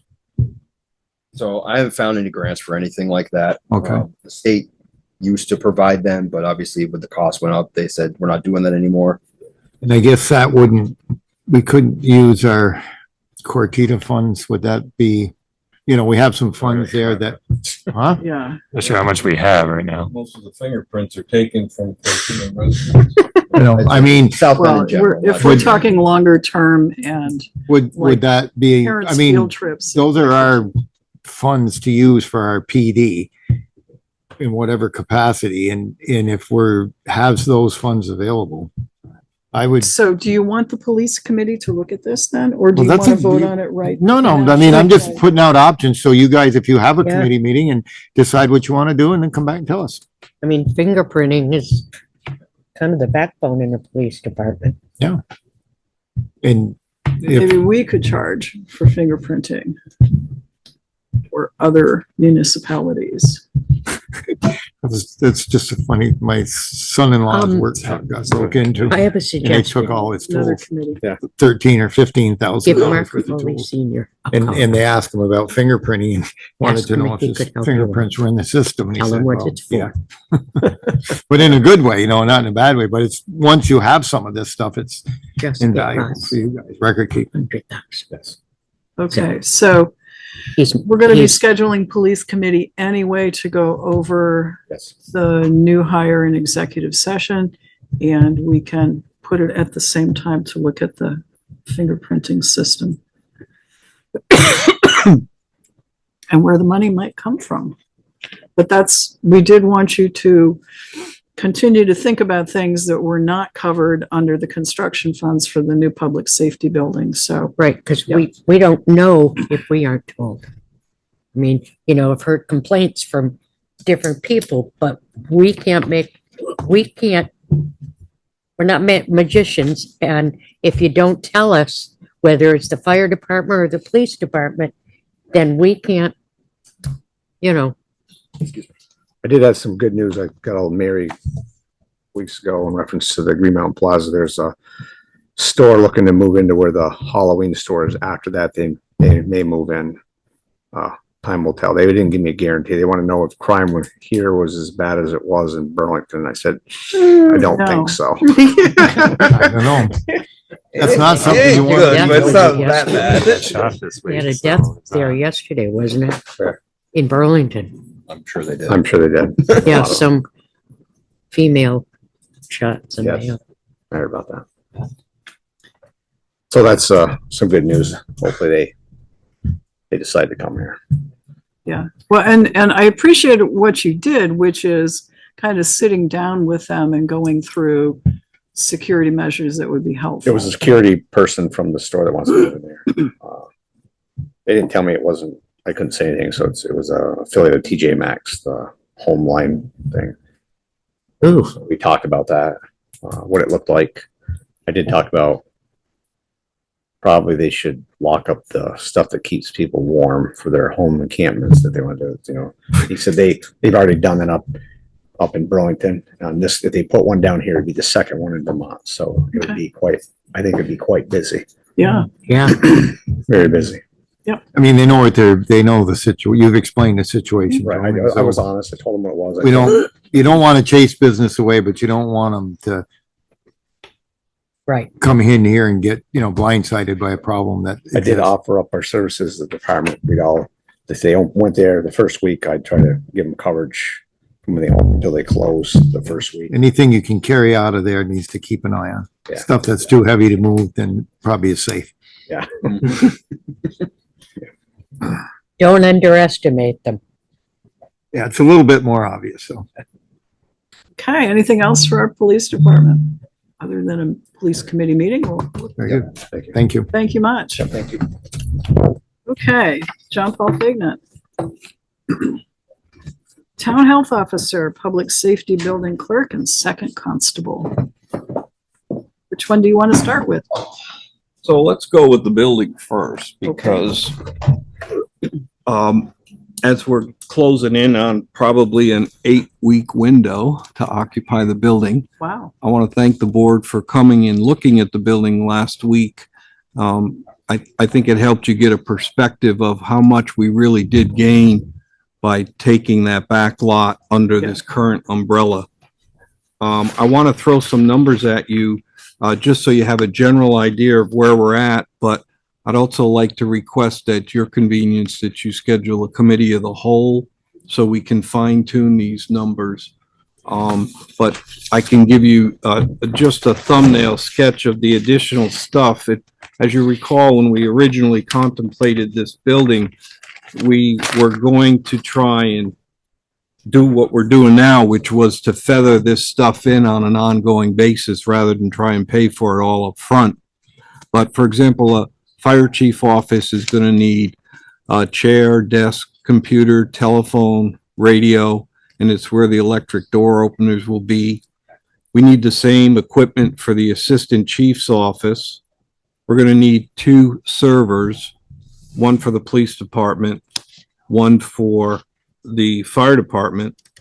We're going to need miscellaneous items like fire extinguishers and cabinets to be placed according to code. In the fire department parking garage, we need a hoist and an air compressor. In the apparatus bay, we need a flammable safety cabinet. In the decon room, we're going to need a domestic washer, domestic dryer, extractor, and a 6-gear express dryer. In the server room, we'll need server cabinets. That's going to be about a $6,500 item just for 2 server cabinets. In the emergency management center, we're going to need a conference table, chairs, need a refrigerator, a range with an oven, a microwave, telephone, range hood, and a dishwasher. Those appliances are mandated in order to keep the emergency management center designation for which we received a grant. Right. In the administrative office for the PD, we're going to need desk, chair, cabinets, computer, telephone, copy, printer. The police chief's going to need desks, chairs, computer, telephone. The deputy chief will need the same. The patrol room will need to be outfitted pretty much with file cabinets. We have a cost for the computer workstations ×4 for the officers. That's going to be about $3,500. In the interview room, we're going to need table, chairs, telephone. In the evidence room, similar, we need shelving, the evidence locker, a computer. In the process room, we'll need a workbench, a laptop, telephone. In the interview room, we're going to need table, chairs, telephone. In the holding room, we'll need a steel bench. That's already been ordered and that's included. In the armory room, we're going to need an ammo cabinet and a gun cabinet.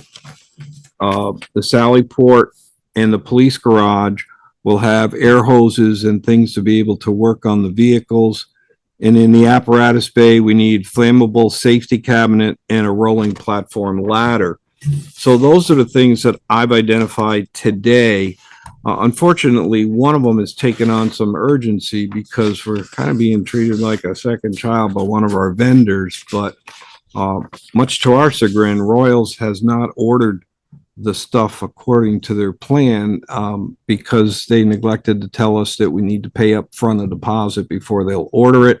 So now we're behind the 8 ball. I do have 2 invoices which represent the total cost for the locks and the cameras, the security system. They're looking for $41,840 deposit on the cameras, and that's towards a total cost of about $49,000. And on the locks, they're looking for a deposit of $12,334 against a total cost of locks of about $19,000. So I would be asking for you to approve the 2 deposit invoices today, which I'll bring by to Kari tomorrow, so that we can get them a check on Thursday and get this stuff ordered, because obviously it was a rude surprise to us, but they've apparently had a bad experience with the municipality and they're requiring prepay on this stuff. So And it wasn't our municipality. no, it had nothing to do with us. It's kind of funny because we've done business with them for the last 10 or Yeah. 15 years. Which They is did why all we our were alarm caught by systems. surprise when they said, "Oh no, we're waiting for a deposit." We're like, "Oh, So this nice to is know." outside the cost of, This is the security grant that didn't go through that you Okay, approved. The yes. total cost is 70 grand. okay, And so this would be the deposit towards that work so we can get this stuff ordered, because this obviously these are critical systems for the building. okay. Any motion I on move this? to authorize that down payment, expenditures as outlined by JP. So 41,840 for the deposit on the cameras. 41,840.91. Oh, Yep. excuse me. And And for- send them just that month. 12,330. Just that amount now, right? Yeah, We don't right, pay not for a the dime rest of it more. until it's in. Yeah. No, Penny more. And the lock system is, the deposit is $12,334.26. 26 cents. Okay, Yeah. I'm glad. Yeah. Now, there was a question at the inspection, but the steel lockers for the fire department are included in the bid. They're provided by the contractor, Good, so we can take that off our plate. okay. JP, before you get too far, you mentioned about an air compressor, right? Yes. No, we've got a motion. Oh, Let's that's right. deal with Excuse me. this. Yeah, right. Okay. Yeah, let's do that. Did we get a motion? Yes. we made Okay. one. Yeah, excuse nice. me. Okay, Yes, so motion's mother. made and seconded I forgot about to it already. approve the deposits on the cameras and the locks to Royal Glass. Thank you. Any discussion, questions? All in favor, please say aye. I, Aye. Anybody opposed? Okay, everybody approves. Right, so I'll get these 2 invoices to Kari first thing in the morning, Okay. and she can process those. And for. Can I interrupt for a record- second? Yeah, Yes. sure. What line and what fund? Like, where's the money coming Picky. from? This was a separate, this is not part of it's not part of the bond This was, funds. This was a separate appropriation that we agreed to a meeting or 2 ago, and it was out of capital improvement Right. fund. Okay, so is And- this outside of the money that we asked the voters from the capital Correct. improvements? yes. Okay. Yes, Okay, It'll be in addition. to it. Yeah. We need to put the sticky note on your door, Kari. no, I still have that sticky note. Okay. Anyway. Just wanted to know that. okay. Okay, so I had just a question, JP, before you go too much further on your list, you Sure. mentioned an air compressor. Is that for the fire department? Yes. Where's the old one? Where's the one? I got it. I was gonna say, didn't you get a relatively new one? You saved that one out of McKinley, right? I haven't come full circle on this stuff. I'm giving you the worst case scenario. All right. Well, I'm just mentioning because I knew that they had replaced the one that was there with a newer one, and I was hoping you kept it. Yeah. Okay, because when we moved out of center, we upgraded because we got rid of the 35 or 40-year-old one but they've already done that one. Yeah. So there's a lot of things there that we may already have. So- Well, when I'm done, I'll explain all that to you.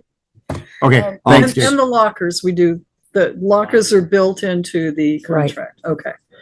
And on the police side, you've outlined things that it sounds like we've got some of the desks downstairs. We have, well, let me finish this and then Okay, I'll explain to okay. you how we can dovetail all that other stuff. Right. So we've identified just about $14,000 worth of stuff that we will need in addition to what we already have. For example, we've got 3 desks in the police department. We'll be reusing those. We have the compressor. So we have a lot of this stuff collected already. I'm giving you the 10,000-foot view of where we're at now, and we'll be able to skinny this list and this expense down as we, for example, Ted did an amazing job working with LaValle, because to spec out that kitchen in the emergency management center was about $7,000, $6,900. And because it is what it is and it's for the town, we got a price of $3,285 for that, which, you know, that's huge for us to be able to save that kind of money. With regard to the site revisions, the total cost right now is about $70,735. I'm looking to get some credits on that, but that's pretty much in line with what we had an estimate of 51,000. I think this number should be closer to 60, but I'll get back with those folks on that. And the site revisions are the extension and back? Yes. Okay. All of that, $70,000. Great idea. Yeah, it really was. I mean, Yeah. that was a great get, Joe. So that and the fact of the guys from M&M Soils, he had a pretty good input on that meeting about how to make that bank look different. Yep. And how to maximize the property and then utilize the space out back. Yeah. And then the big ticket item you've kind of talked about would be the AFIS fingerprint machine, which is kind of a critical component for police operations. With regard to the 2 servers, we're total with the server cabinet, the backup, the battery, the Ethernet patch, the cables, the Ethernet switch, the server cabinet shelf, the monitor and mount, miscellaneous cables is for the 2 departments is $7,100. So we have a pretty good number on that, and that's included in that original estimate about 50 grand that we're looking at with the tables and the chairs and the cabinets and stuff, which I expect will come down once I'm able to inventory what we have, match it against what we need, and then show you the difference. Okay. Yeah. So this continues to be a work in progress, and do you need anything approved very quickly?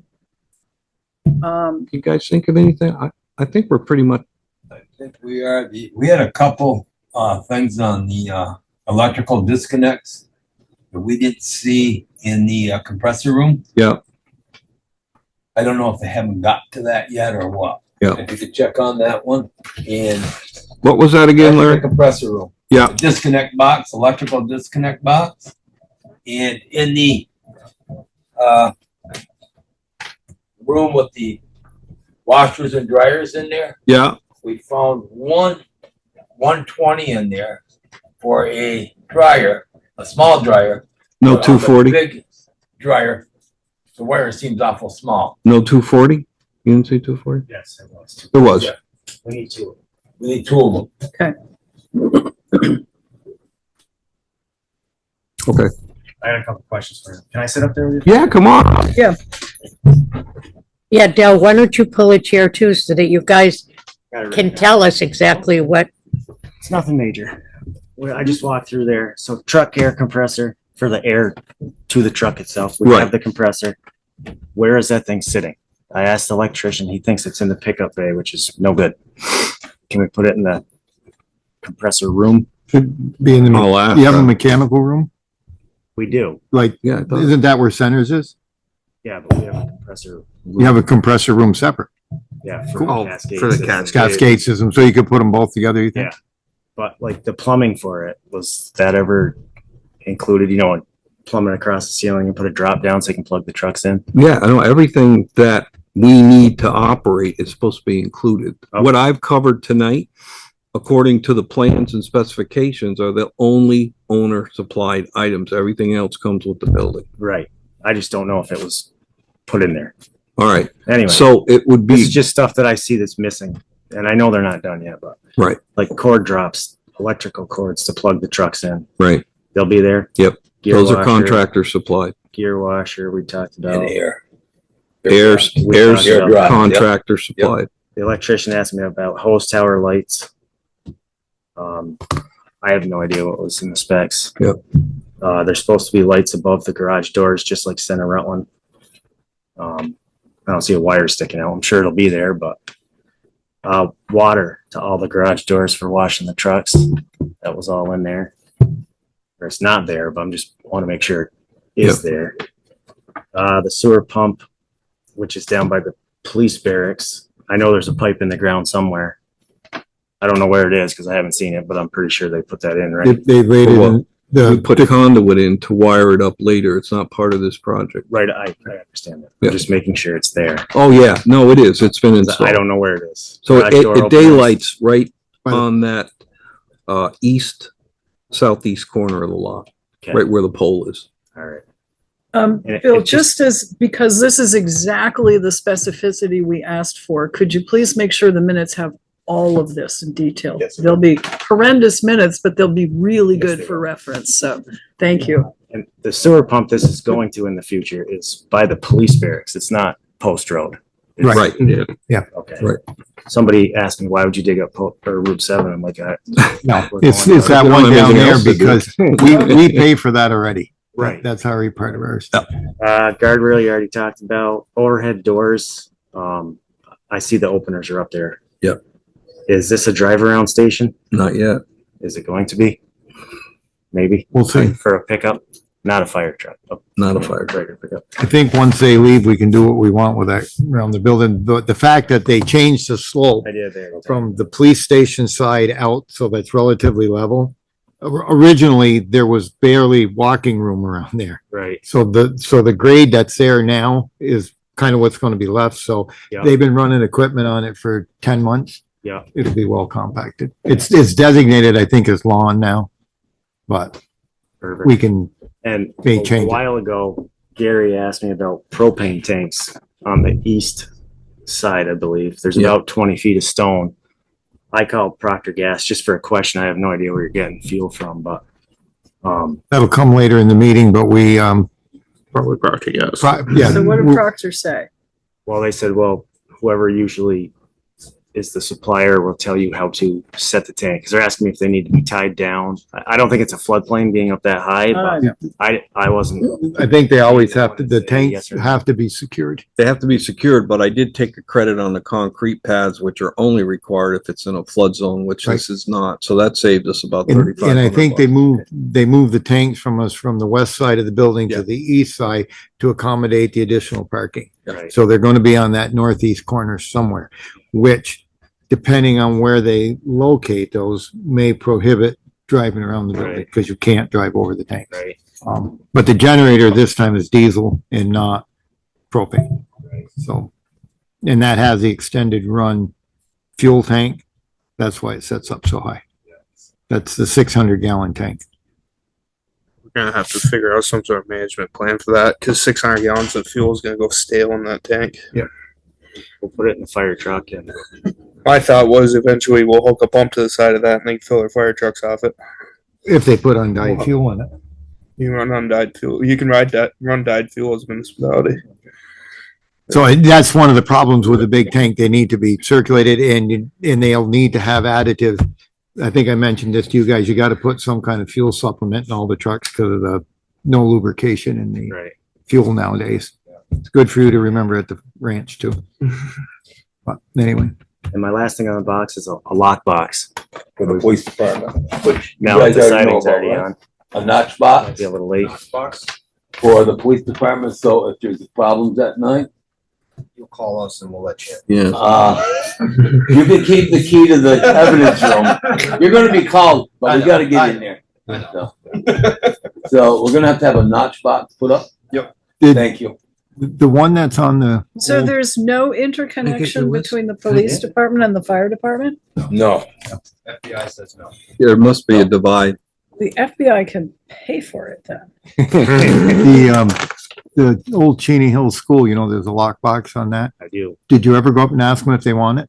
Or if we I can? actually talked to that guy on the phone. This was quite a while ago, and he said they would like to keep it, so Okay. it's still there. I was just curious if, you know, did they put updated keys in it for you? That I don't know. He's supposed to call me, and he never did. Okay, because I remember, because we paid for that when that was a town building. The Right. fire department paid for that lockbox, and if they weren't using it, we should get it back. But if they're using it, because then you could just put it on the building over there for. I did put one in Starbucks the other day, so just to let you know. Okay. Yeah. They're gonna open soon. And we were gonna save a little money for the chief desk because Mary said I could have one of these. That middle one's the nicer one. See the way the do. wood has the I was grain in looking it? at Don't remember saying that. We got room. You know, when, I'll deliver it. and the worst problem is that we can't get these anymore. I know. Vermont Prison Industries did all of these and they're out of business. My office. What? One of your house, Luke, is my office. Rutland Railroad desk. There's several desks downstairs, I think, for you guys, right? If Kurt doesn't get her Bicycles going with septic, you too? So make sure you let us know and let him know what you need and what you don't have, This is what because we're not magicians. Okay, here we this go. is what we. A gear extractor and gear dryer is $23,537.66, which is all plumbed for it. Just not in the building fund. say that again. What's that? What was that number? Did that again? have the electrical? That's all, got all the electrical, all the water already plumbed in there. Okay. Yeah, it's all set up. $23,000. Yeah. $537. That's for both parts. It's for both parts, yeah. Chris, No, so- does that dryer go to a certain temperature? Yeah.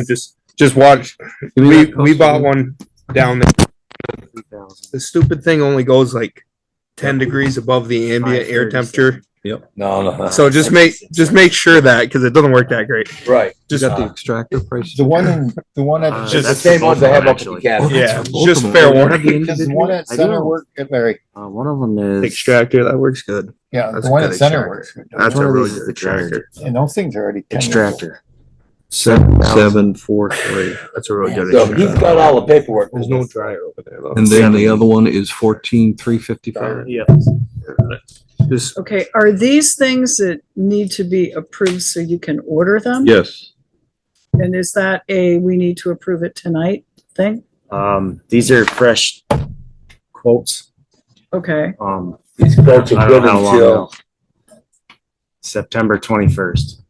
are Yeah, I these guess. preferred vendors? Yep. Right. Okay, That's where we did all our stuff. Yeah. so let's, I that's know it. this was the only pretty thing to high on check the on the list. dryer is make sure it goes higher, because the one we bought goes like 10 degrees above the ambient air temperature of the room, which doesn't work worth crap. Yeah. So just make sure that one like goes to a set temperature of like 100 degrees or Yeah. 120 Like a normal degrees or dryer? something, like an actual dryer. 110. 110. All right, just something to Yeah, well, look. just from learning from experience. We didn't That's buy also a your whole dryer for dryer, the other too. station. Yeah. We just bought the extractor for some. Right. And this extractor does 6 sets of gear. The one down there does 1. Okay. So this one's bigger, obviously. okay, so if you want a motion tonight so we can get it ordered. We're not done yet. Yeah. I was trying to shut you off, but no, go ahead. This You is can't shut Dell up. this is for the compressor to fill air tanks, air bottles for your SCBAs. The compressor room that's already there?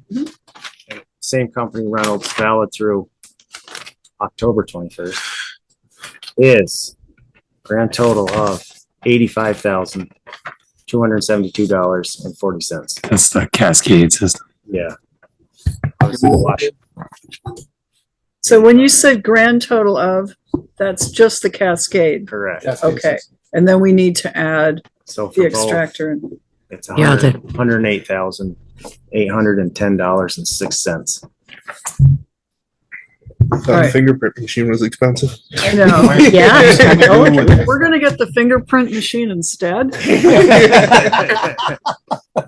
We figured everybody was asking for money Fingerprints tonight. are only We're for gonna do it. criminals. Do you want the Cascade system now, or is that something you?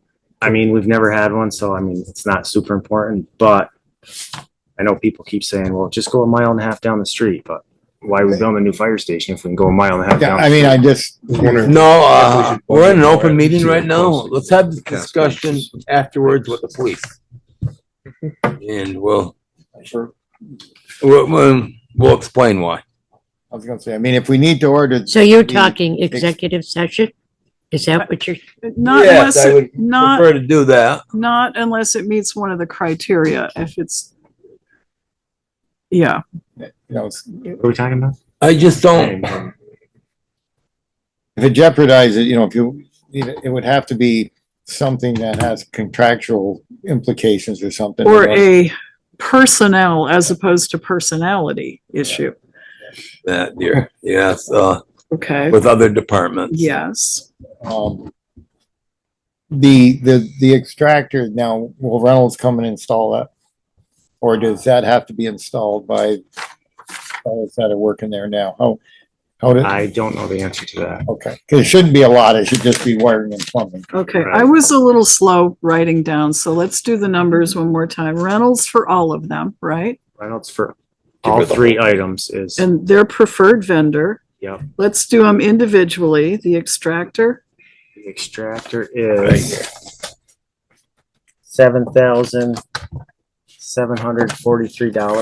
$7,743.78. okay, and the Dryer is $14,355.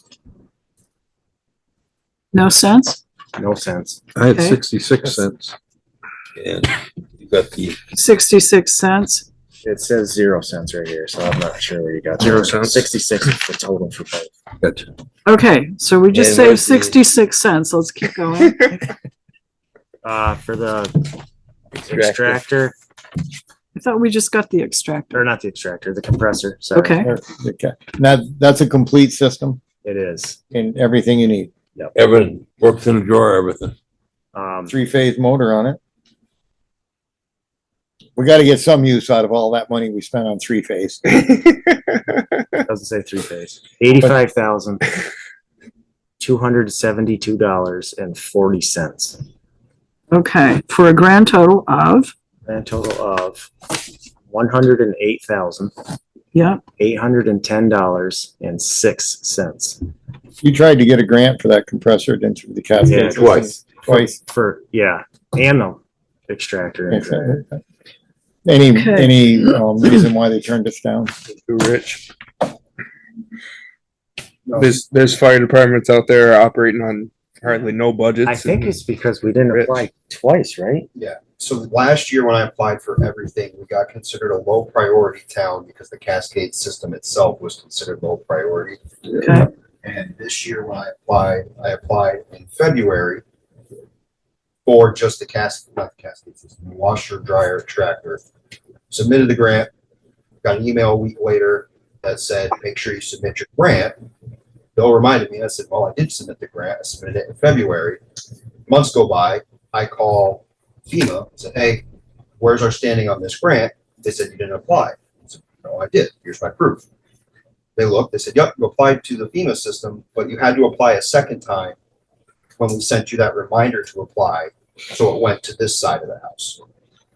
So I got denied for applying, but not applying.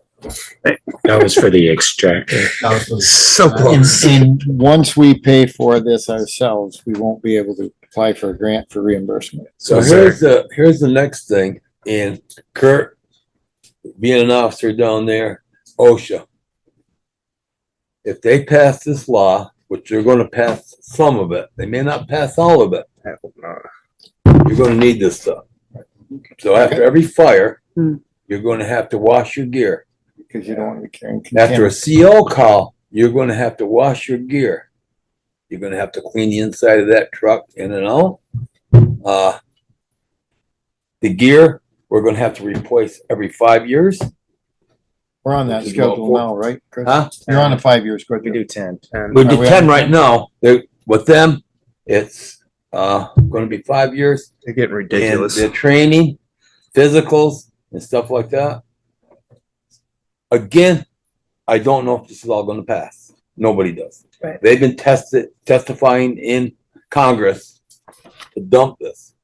Not, we'll probably get part of it, but hopefully. we This don't is get all OSHA too, not NFPA, right? Right. Yeah, this is OSHA. Yeah.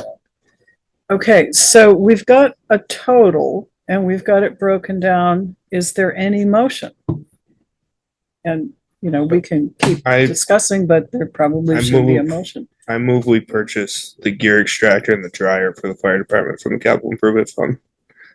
The cascade system, I'd like to see where we're at the end of this whole thing. And I know that capital improvement fund, we're still trying to see exactly where all the money is. So I want to make sure we're not doing something wild. But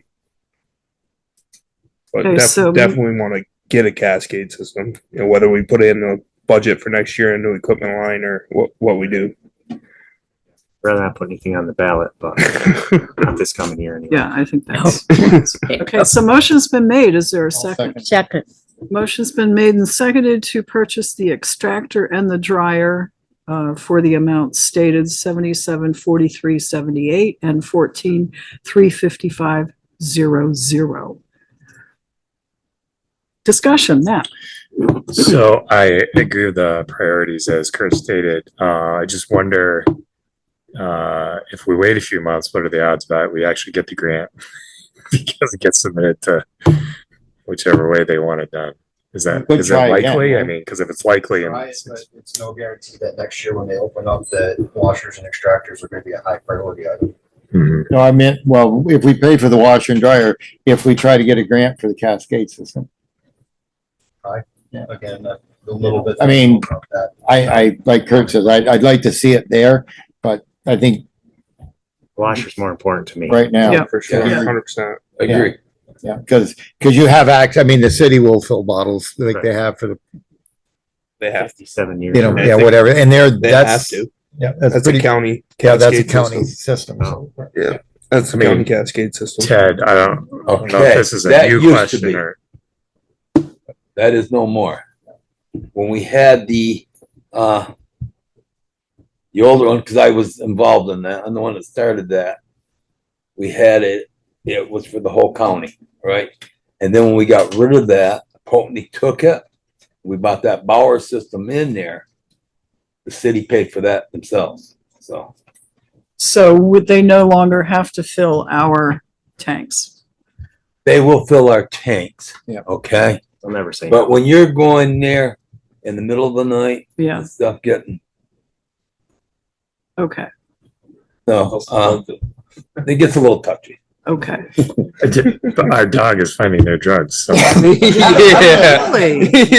Having a second system boy. here on Yeah. this It can, is not a bad idea, Right. because you guys are gonna get called Right. to go fill somebody else's bottles, or if at a big fire, it's not gonna be a bad idea to have two places being in, because you can only fill them so fast. Right. Yeah. I And, think it and only I've seen helps- nights where we've run out and couldn't get them filled faster, because you can't fill them fast there.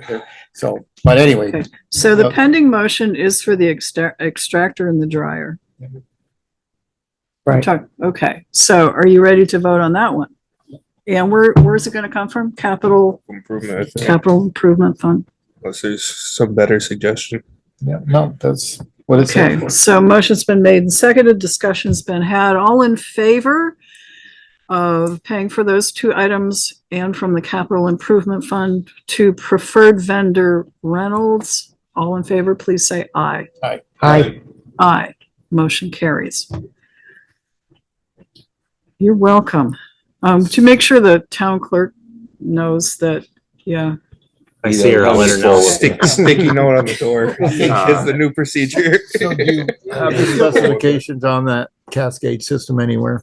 Sorry, I continue. Do you have the specs on the cascade Yeah. system? Well, I'm just curious, Chris, because I want to see us get some use out of that three-phase power. If it ain't there, I That can cost the get it town for you. over $100,000 to change the power or more. Yeah, I thought it did say 3 phase. Oh, no, it says single. Oh, it says single or three phase. This is my whole point. I don't know that- which this, I don't know what the price is for though.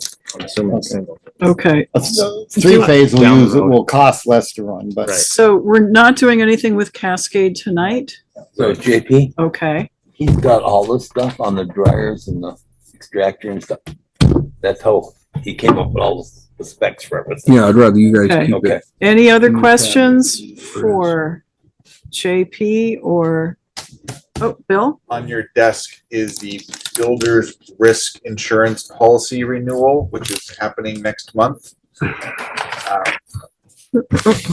Which, On the, it was on your desk when you got here. oh, okay. So Builder's risk policy for the public safety building, they will refund on a pro rata basis when we cancel it. And the amount is, this is the premium, 10,557. And question, what account should this come from? So it's gonna renew next month. We will get an invoice for it, but we should be prepared when it We gets should. here. We can Okay, put it through. well, we should probably just go ahead and make sure it's covered. Yeah, we're covered through September, so What did we pay for it last year? that's the premium, yeah. No, what did we pay, what fund? Do you know? We might have paid it as part of the soft costs. Yeah, I think that was part of the, and we've used up most of those. But I did ask the league and they said when the date we cancel it, we'll get a Yeah, portion yeah. back, so. Okay. It's because the Hopefully it won't be that building's gonna much. take longer than a year to build. I don't know, what's generally done? Where do we take the money for this? I know we don't do it that often, but Still. It's kind of an operating expense, like an Got some sort of ongoing insurance. we expense. got a line item in, Can't really capitalize it, I don't think. no, we can't. We have an insurance line in the general fund. I think we do in the general fund. Yeah, well, there it is. Costs us like $1,000. So Cancel it by October on the 1st. Cascade system, do you feel that, I Ken? think it's because the original That's my policy was for a concern. year, Can it and the wait? building Yeah. is 13 months. So you need to speak up. They want the and say whole we thing. need it. I think we Can't should pay month by try and month. get it That would make sooner so rather much than more sense. later. It's just gonna cost more. Longer. Well, that's my concern. You ever is do This stuff any is work? going up. So general insurance, whoa, It is. that is $148,000 JP? budget, You see what I'm saying? up from 110. So we do have a line, general insurance line in the general budget, and that could be used to pay I'm the sure- renewal. What's your, how about a motion? Wants it. I made the last If one. Somebody we, else can make this one. Pay for the renewal out of the general insurance line. Okay, so motion's been made, seconded by, Yep. by Matt, seconded by Sharon to pay for the builder's risk policy for the public safety building out of the general insurance line in our budget. And the amount is 10,557, and there should be a pro rata refund. That goes back into the same line. Yes. I'm sure there was an increase, that's why we went up Yeah. that much, so we're probably gonna be short. on Okay, that. motion's been made and seconded. Is there more discussion? This is the insurance policy. If not, all in favor, please say aye. Aye. Aye. Okay, motion carries. That takes care of that, and let's see, approved JP, one more thing I forgot to write on this. of Dryer vents. general I'm sure they- insurance. Just something Budget.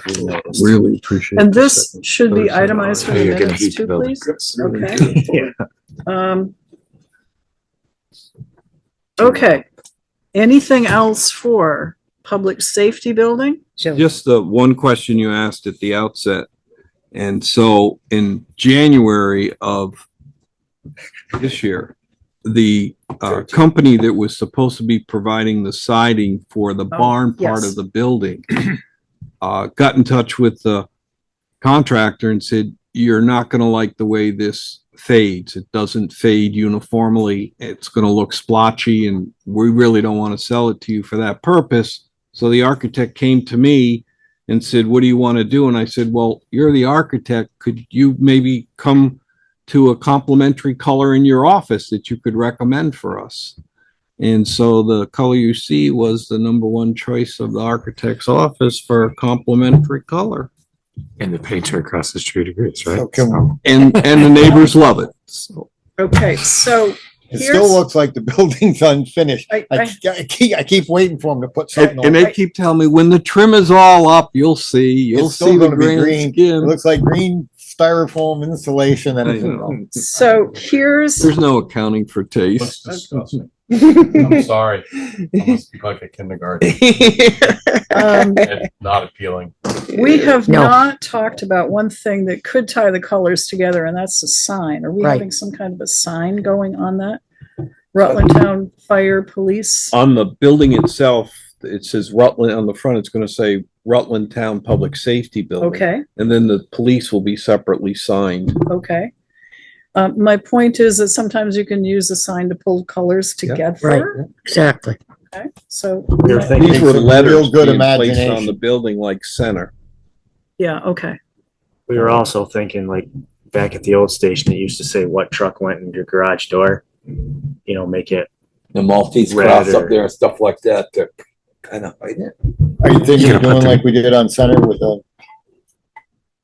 the town patch that, you know, I it's, never thought of it though. That's a great you know, choice. you got it Camouflage. somewhere on the building that would kind of look kind of nice there.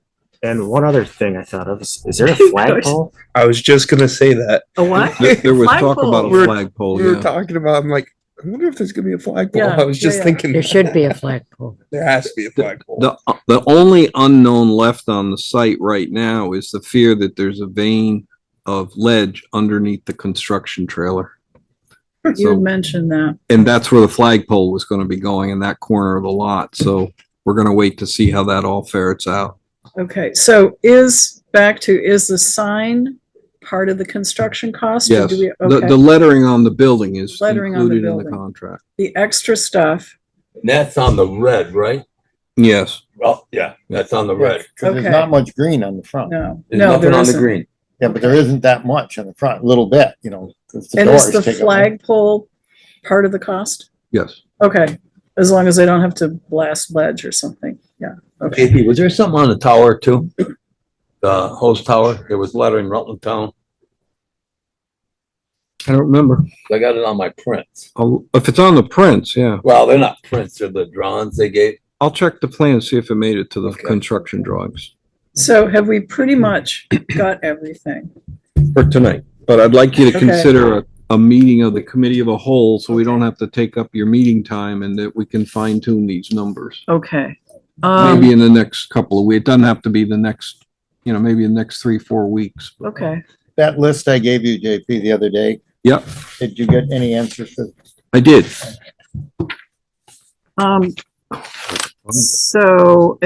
so we can either do it before the meeting. We can do it on an in-between week if you want, or we can do it before the meeting on the 24th. If we do the 24th, that'll give me 2 weeks to really get the numbers together for you. Okay. Do you want to do it, say at 5 o'clock on the 24th? Sure. How's 5? You just cringed. Wait, no, I didn't. Might be haying. Look at this calendar over here. I keep hoping. What, hay? Yeah, I keep hoping, So to your questions that you had, we can fill the generator at startup when the manufacturer comes to do the startup. That's when you can do, copper phone lines, are they included for the FD fax machine? I gotta ask the electrician. They didn't know the answer to that question. I haven't been able to get with the electrician. The alarm system is compatible with that VoIP that you were asking about, but they asked me to confirm that with Royals, which I have not done yet. The server racks are being installed in the server room when we get them. So we'll proceed to order the stuff that we've identified to you as absolutely necessary and present that to you as it comes in, and we'll be supplementing with what we have here so that in 2 weeks I'll be able to show you how everything fits together. And your last question was, when can consolidation plan to install the hardware? The general contractors being in touch with them, Bill Sweet's been in touch with them, and we're pushing that button as many times as we can to get that attention from them. Okay. They have to come and move their lines off the poles, and that'd be a really big first step. Usually is. Okay. So the 1 hour, is that enough to firm up these numbers? It's enough for us to, Okay. yeah, for you guys to get a good handle on where we're at. Okay, so it looks like we can do that on September 24th. Do you want 2 weeks or 4 weeks? I don't want 4 weeks. Okay, so That'll be 4 weeks. that would be September 10th. It's 2 weeks. Is 2 weeks, yes. Does he want 4 or 2? No, You 2. just said 2. I can live with 2. Matt, is the 2 weeks okay with you? Chris, was the red phone still active in McKinley Station? It was. Is that gonna go back in the? It's still down here too. I know what other thing that So I didn't that's see. going back in? And that number's still active, so you curious. can still call that number? Yep. I was just curious. That's why we had 2 phone lines. And I didn't hear it in any of the things here, some kind of a display or a display area, a bulletin board, something for all of those things that police and fire departments have, including, I will say, some of the former firefighters, the founding firefighters, because that was up at McKinley, I think. Did it get moved over to Center? The founding members are on the side of the truck at McKinley. That's right. I have seen that, but there were photos. There were some photos, and there we were still have just the old photos. okay. I would like to see a display. I've got a perfectly legit reason. My husband was one of them, so I would really like to see some kind of a display. It doesn't have to be elaborate, but just kind of build that into your thinking. The marble plaques that were on the wall, you got those, right? Don't need a marble. Those will go back up. We didn't put a trophy case in this one like we did at Center. I don't believe so. I didn't see We're it. gonna hang pictures on in Marty's room. What's that? We're gonna hang all the pictures in Marty's room. Okay. And like I had made down in Center Rutland, like I don't know if anybody's been in there, but like all the lieutenants are on one from day one, all the captains, Okay. assistant chiefs. And it should be the same with I'm gonna- the police I'm gonna- department. I'm gonna copy those and put them Okay. back to All right. police department. That should be pretty easy to make. It's a couple. There's only a couple pictures. There's only a couple. Matt, So if we're going to be asked to approve a large expenditure on the 10th, I wonder if maybe Kari could either be present and or have the latest on the capital improvement fund balance at that point. yeah, Or lack thereof. Yeah, I think we're gonna be okay, but I think we are. I'd like to stay on So top we of that should, as we start getting Yeah. into like 6-figure territory. Spent everything that we had over. Kari, is it possible we can get a close to final or a final determination so we feel comfortable about paying for these items on September 10th out of the capital fund? Guarantee you, she left her phone in the other room and she's doing something. Got somebody here. There she is. Okay, sorry, Christopher. did you hear the question? No, it was in the other room. Good call, really good call. Okay, so is it possible by September 10th to have a definitive number for what's in the capital fund? So when we're asked to approve these expenditures for the interior stuff of the public safety building, we'll feel comfortable that we have the money to pay for them. Yes. Yes, I will. I'll have it ready. Great, thank you. Okay. Now, Figure out what we anything spent. else? Public safety buildings, fire One question. or police? And I've got one for you, but you go first. The washer dryer's like, it's a go. I can have. Right. him Washer order dry, that. the extractor and Yes. the, Okay. I can order that. there, yes. You we can even just- pay we a voted on deposit that. if you have to. Right. Yeah. And my question for you, have we done enough tonight so you won't take my desk? No, don't No. answer that. Oh, jeez. I was gonna load it up tonight, actually. Nice. if we Stick could have around, I'll one. give you a hand. Thank you guys very much. This is You can really take good mine stuff. too. I want this thing. All right. Next on our agenda. So we took a builder's risk policy. We did John Paul. Barbara, No, Barbara. no Barbara. So we've done Chris. Chris, have we done you for everything tonight? Chris Clark? Have you done the whole fire report? Or- Yeah, I'm all set. Okay, Thank thank Chris, you. Chris, you were going to, poll the guys about Mike, the just come up pickup, and sit down. the pickup. Hey, Dylan. Remember we said, Everybody so far, it's just me that's interested, but I'm gonna Okay. send out a group email. I asked all the people that actually show up on a daily Okay. basis first. so Did you we're gonna scrap hold them at off the same on, time you asked them a question? you want us to hold off for a little longer What do you mean, hold off? as far as who we sell it to? Oh, yeah, I'll have it next time. Okay, Okay, all right. Please. There's- Okay, That was good. the only thing that was pending. that's good. And Larry, do you have anything else? Dell, Mr. Del Veneri, I think he's fine. Yes. have you given your report or do you want Not to? yet. He's next. Okay, I'll be right back. okay. How Thank much you. is that like? You don't want it- Mike you Rowe, don't wanna Town know. Rec Director. Do you want my desk too? Was there a couple hundred Thank bucks you. now? I have a big enough I've one. got I got one a bigger here. desk, but they could have if they want. Probably more user friendly for the chief. Together with the solder. The pool is closed, covered. Darn. Did a great job. Shout out to Dave. We couldn't get one of the ladders. There's always a ladder that gets a little tricky. It just kind of gets hydraulic in. And I don't know if Dave's telling the truth or not. I had 3 lifeguards and a couple, we usually use some 2x4s, try to pry that sucker out of there. And he claims he did it in 3 minutes with him and Ben. So if he did, all the kudos, he got it out, and which is awesome. And I thank him for Didn't that. tell you which truck he used. You might I have saw missed the something. ladder, so it didn't get damaged. So yeah, exactly. I was gonna use the forks on the tractor, but I just didn't. So that's all put to rest. Thanks to everybody who did the townwide celebration, came and whatever.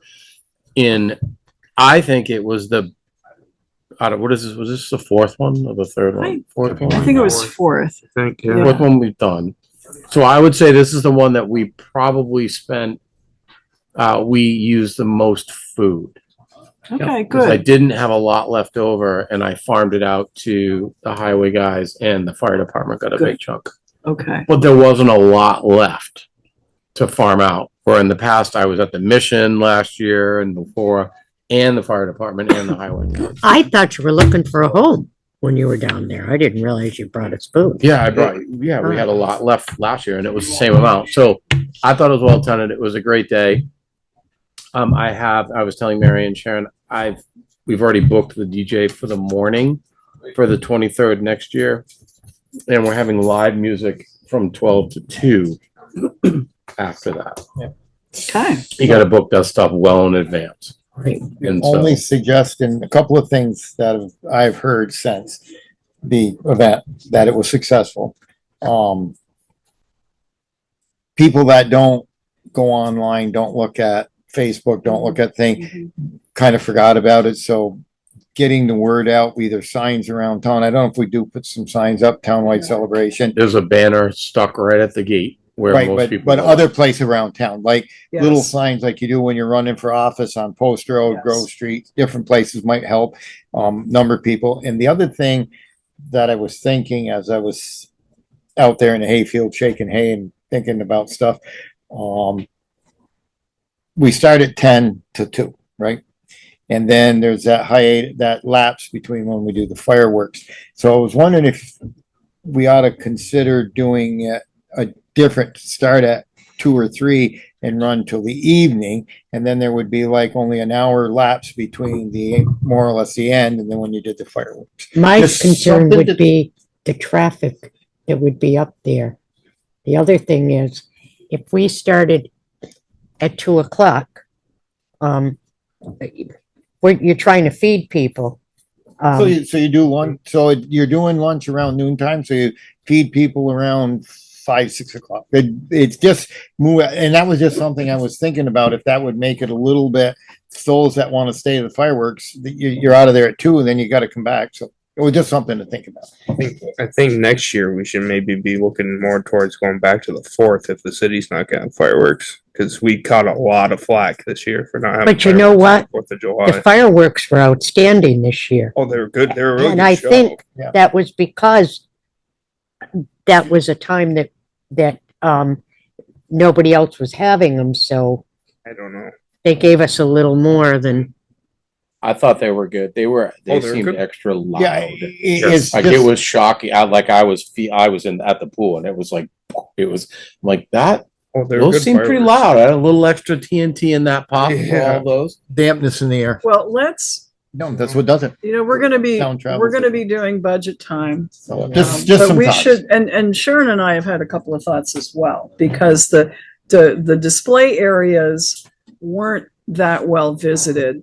So some of them might go in by the pool, some of them, maybe we do a parade of town fire, just around Northwood, fire, police, highway, and then don't have you guys up there for 4 hours. But that's all stuff that we probably should talk about, and your suggestions as well, and see if we want to reconfigure it. We're picking up momentum. I think that, I thought it was a good event. Took a quick nose count as we were trying to feed people, and we had about 100 people there at one point, right around the food time. Very slow from 10 to 11. Right. Very slow. So, But it was a might wanna- good thing we started when Matt said, Yeah, because if we hadn't, yeah. we would have been And backed I up. looked at the flyer, and the flyer said we start serving at 11. So it's a Oh, good thing. okay. I didn't realize that. Yeah, I I'd be didn't cooking either. for a while for everyone to be ready at 11 o'clock. though. Yeah. They all hit you. Yeah, but you gotta Just putting get the 'em. burgers on the grill doesn't work. So huge thank you to Mike Rowe, who It was a long day. it was a long day, but Oh, no, it was a long day for me. I- But that's okay. Everyone else does long days, as the chief was just doing this for me the other day. So Bill looked at the chief, because when you were doing that, chief gave me that little, not you, Chris. The other one. Over there, smirk, The other smirking one. grin. No, huge thanks to the lifeguards that were still there, and that's other things we have to talk about at the end, when we start talking about it again. yeah, And, when things can get done, because then closing is big. Yeah. For me, unless you all want to come help close. Well, that's the other thing. If we do it later in the day, Yeah. then you gotta spend another extra day trying to. And we have a rain date, we do it on a Saturday, but Sunday is technically the fallback rain date, even though depending on the firework kind of thing. But anyway, that being said, it was great. It was great weather, fun had by all. Thanks to all the people that helped out. Kurt, you liked moving slow on the tractor. You did a great job. Your daughter, Jamie, was fantastic thank you. as the host on the Centipedes, whatever it's called. Whatever. It was great. The cooking, you guys, I couldn't be happier. Other than that, soccer is right around the corner. They're hopefully starting in a couple of weeks. I'll have schedules out so Bill can put them on the website. We met with the website lady, or I just happened to walk in, and the lady that helped with our online form, we're going to chat and do something very similar for registering for the pool next year as well, so that you can pay online, and then we've kind of worked out the logistics of coming to pick up your pass, proving you're a resident, because that's the big thing. Still mowing because it's still growing. Other than that, things have been, it was a really good summer we had. If you count the townwide celebration, we probably eclipsed 9,000 viewers. Now, I keep a record of every day how many people come in, and then tally it up. We were at like 8,600 before townwide celebration. So that's daily visits every day, whether it's the swim lessons, but they come every day, so that kind of thing. So we average that every year between 8,000 and 9,000, just so you know Yeah, how many people use that pool good. in that span of time. Yeah. For our pool. So Well, I'll tell you, the school kids that came and helped were excellent. Your lifeguards. yeah, they were great. Yep, your lifeguards are top notch. So Good. Everyone, it was a good summer. It was a hot summer, so that means we were busy. Other than that, everything else seems to be going. We have the Halloween party slated for oh, it's not even up there. But we are doing it on the Friday the 25th will be our Halloween party. The city party is the 26th. So that will be our trick or treat on the trail at the school. And once school starts, we'll start planning that. So last year we had a fire truck, so maybe we can do that again. That would be awesome if you guys want to pull up in the back. But that's literally right around the corner, which means everything else is too. So Don't say that. And I didn't say. I don't want to say it, Fire but I've been at department, school, so it means Police it's over. I mean, department, big thank you to fire and police department. And I know that for townwide celebration, Dell was up running the transfer station. I hope he got something to eat, but not sure that you I did. went up. He did. Okay. Off, and we were just so darn busy up there. How did you think, Chris, as far as the traffic with the kids with the trucks, like coming over? Because you guys had nice displays and stuff like that. There's a lot of kids. Yeah. And Teddy, what about you guys for your speed cart? And Speed cart's always a hit. okay, It's always a hit. so I know the little kids love it. So Yeah. that's all I really have, unless Thank you, Bill, Kari. what was I? The damage.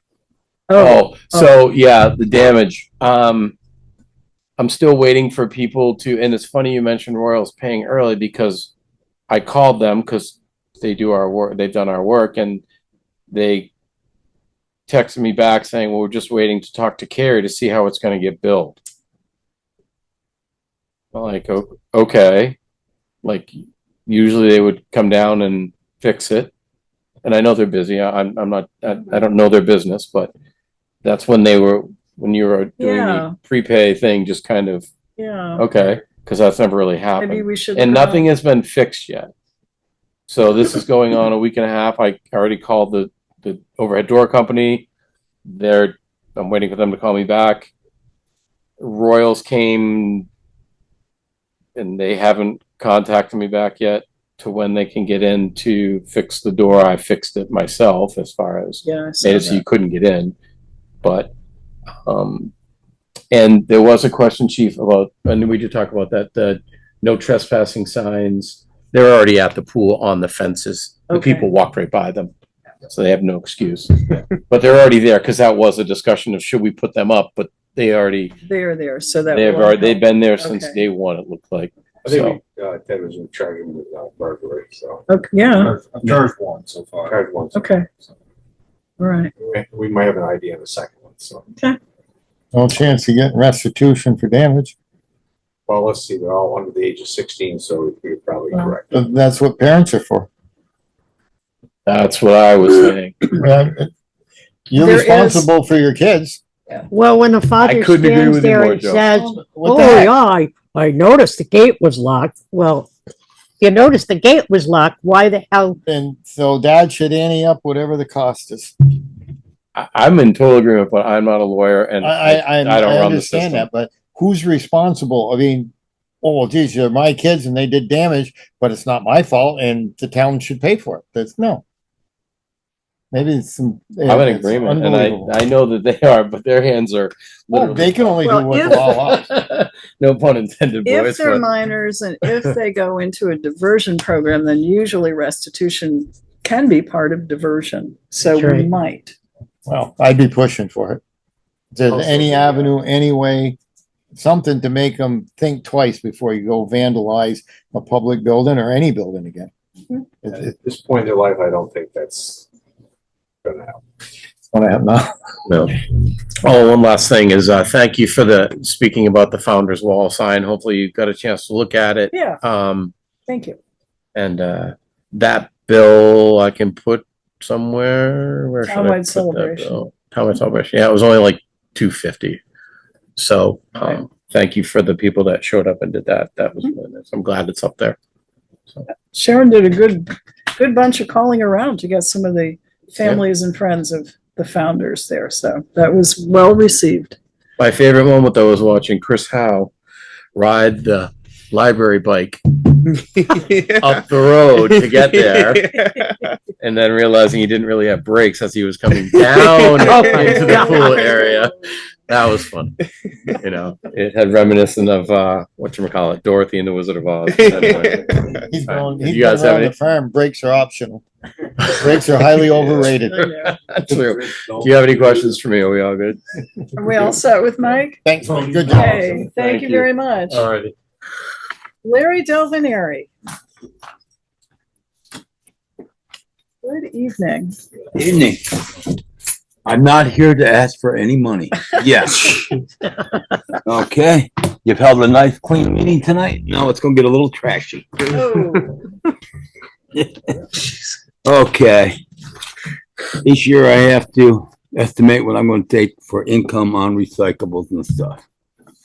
I had a banner year last year. Okay. I brought in $117.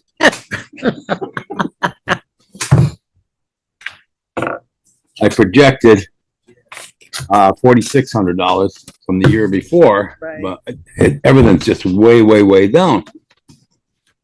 So I've been talking to several different people, and I take out 73 boxes a year out of that transfer station, and they cost me anywhere from $170 to $150 every time they pick them up. Are these the recyclables? These are the recyclables, yes. And the 170 is my compactor and C&D.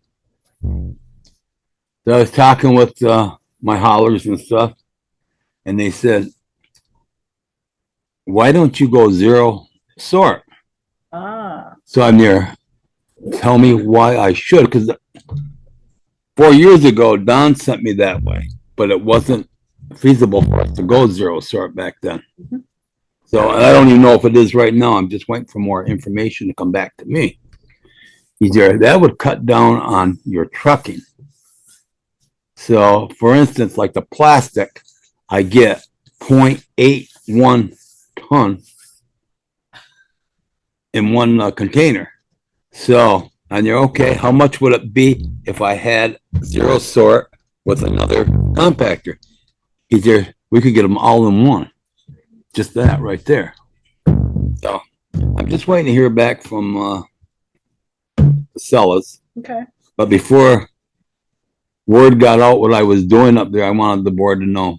Yeah. I'm just checking. That's Okay, all I'm no, doing right now. I'm glad. I mean, that's the sort of thing we should check in on Yeah, because that, once in a while. Yeah. that requires a second compactor. That would require a And second another- compactor. Another one or two of those boxes. On the one compact. Yeah, but I'd be selling the other ones. Yeah. I'd be selling the other boxes to Yeah. get rid of them. Yeah. Right, but I'm just saying that it's just zero sorts done the same way as trash. Exactly. So we have two trash boxes now, right? We have two trash So boxes you would have now. two So I would have to get, two recycling boxes. yes, Okay, and another compactor. in one of those. And I haven't even gone that far. So we did price it out all once. We did, We I don't talked remember about what this, it I think it was. was 4 or 5 years ago. Yes, it was, when Don Chioffi was here. Yeah. So, And there was some reason we decided to stay the way we because were. I was making enough on the recyclables back Yes. then, but no, I'm not. So I can guarantee as soon as we go zero sort, price of recyclables go through the roof. Well, I'm gonna tell you, you'd be better off playing the stock market than you are the recyclables. Oh, yeah. No, Yeah. no, I just wanted the board to know where I was going in case they Yes, hear it on the please. street. Yeah. And once I get the numbers, I will give it to the transfer station committee and let them go over 'em. Yep. And, Probably make a lot of people happy if you go to zero sort. it would, but I'm just trying to do it Yeah, I know. the best way for the town, so. And that's all, Questions? all I ask. Thank you very much. Thank you. Thanks, Dell. Thank you for tonight. All right. Dave Sears, Town Hello, everybody. Road Commissioner. Yep. Hi, and Dave Sears' birthday Oh, stop it. Stop it. You don't have to know. was August 25th. 5th. So we missed, but not by much. So happy birthday, Dave. Happy birthday. Thank you. It's hard to believe that I'm like a fingernail away from 60. I don't know how that is, but it is. Oh, I'm so sad for you. I know. Thank you. I appreciate your condolences. Just to start off with the Mike Rowe thing and his ladder, I just want to say that brute force and ignorance goes a long way. I thought you were going to tell him you just got to take the bolts out first. No, it was wedged in there pretty good, but we got it. It'd take a lot more than that to get us down. So the last few weeks, we spent quite a bit of time on the Post Road sidewalk. I don't know if anybody's been by there lately, but it's black now. Yeah, they paved it yesterday. Came out really well. We put up the wall last week at the Hudson's. That came out really well. I'm pretty happy with that. We spent pretty much all of today painting in front of the school. So when they start school tomorrow, they got all fresh new paint with arrows and lines. And we had a little bit extra time, so we went down to Post Road and Route 7 and did those turn lanes down there at the end of the day. As far as townwide celebration, we had actually 29 entries for truck names, which I think that was pretty good. As always, a couple of people said, well, why are you doing it again? Why are you doing it? Because it's actually fun. Like some of the stuff these kids come up with, and some of the adults do, but some of the stuff these guys come up with is just too funny. So, I had a call earlier last week about drainage on Victoria Drive. So we went up there and we met with a lady, and she was more concerned about her neighbors than her. And that whole development is a hill to the south and a hill to the west. And there's really no great solution. And we've run into this a couple times in a couple different places. And I think we might be able to do something with paving a little bit, but you kind of move somebody's problem to somebody else's problem. So I don't know. We'll kind of work on that and figure it out. We had a little bit of a mechanical issue with the Western Star, and we had to put a wheel seal in. We had a wheel seal that was leaking and a slack adjuster that was bad. So we put brakes in, a wheel seal, and slack adjuster on the Western Star. That kept us entertained. I had one guy out with COVID one week and one guy out with COVID the next week. So COVID's been running around the building a little bit. I believe that the last meeting, which I totally forgot was Monday, there was an issue with I believe it was a letter from some people on Hitzel Terrace about culvert being plugged. So I talked to Chris Clark, and he took the fire department up there last Wednesday, and they flushed the culvert, and there was no plug in the culvert. You get an inch of rain an hour in 20 minutes, and there's not really much that we can do to kind of alleviate that. So, but I want to thank the fire department for going up there and taking care of that for us. The homeowner came out apparently while they were there and wasn't really happy that his conclusion that the culvert was plugged wasn't really valid, but that's okay for us. And then we did have a highway committee meeting next, and I don't know if you want to deal with this, Joe. I did have Bill print out some prices from Robert Clark for the Simons and Chesana projects. So I don't know if you want to, I can do that, or you can just include it in the highway meeting or the highway wrap up if you want. It's up to you. Either way is fine. We have copies on our desks of both of those. One for the extension of the Post Road sidewalk, to design on that, and the bottom line on that is looks like about 20,000 to design the rest of that. If I read this right, is that the same what you got? Yes. Yep. And then the other project we So discussed. just to touch on that really quick. I met with Robert. Sure, go ahead. I met with Robert and we met there and we went over it. There's a couple different ways to attack that. So he's going to actually come up with a couple proposals for the board to gnaw on and pick their option. One is to carry the sidewalk on the west side of the road from Post Road up to the end and then turn. We're going to end up with a couple crosswalks either way. So if we can stay on the west side and go all the way up and then just turn and kind of go up that way. Or we can cross by the pond and there's a little bit more room on the east side going up that to that end. But that adds 2 crosswalks instead of just one. So he's going to put together a couple different rough sketches for the board to look at, and whichever one you guys opt for, he'll do the final design on that. Is this going to include design of going around the corner? Yes, it will include design of going around the corner. Okay. He's actually going to contract somebody to go up there and do some borings and see where the ledge is on that hill, see if we can easily make that less steep, or if it's going to be, a big problem to either remove the ledge or do something different there. So that's part of the whole proposal. Good. And that's that. And then the other project we were discussing is changing Simons Avenue's location and its interface with Route 4A. And again, Dave asked for some pricing from a couple of firms. One didn't have time and don't really do that. So Otter Creek, once again, gave us a proposal on that. And that one is for 23,000, which is a little more than he originally told you. So do you have any more information from Robert on that one, Dave? I don't really. I think, if you look at his pricing, he said, 5,000 to 7,000 to, kind of design it. That's kind of where he is. And then I think he threw some other things out there like easements and, a final design, which would be, your cut sheets and that kind of stuff.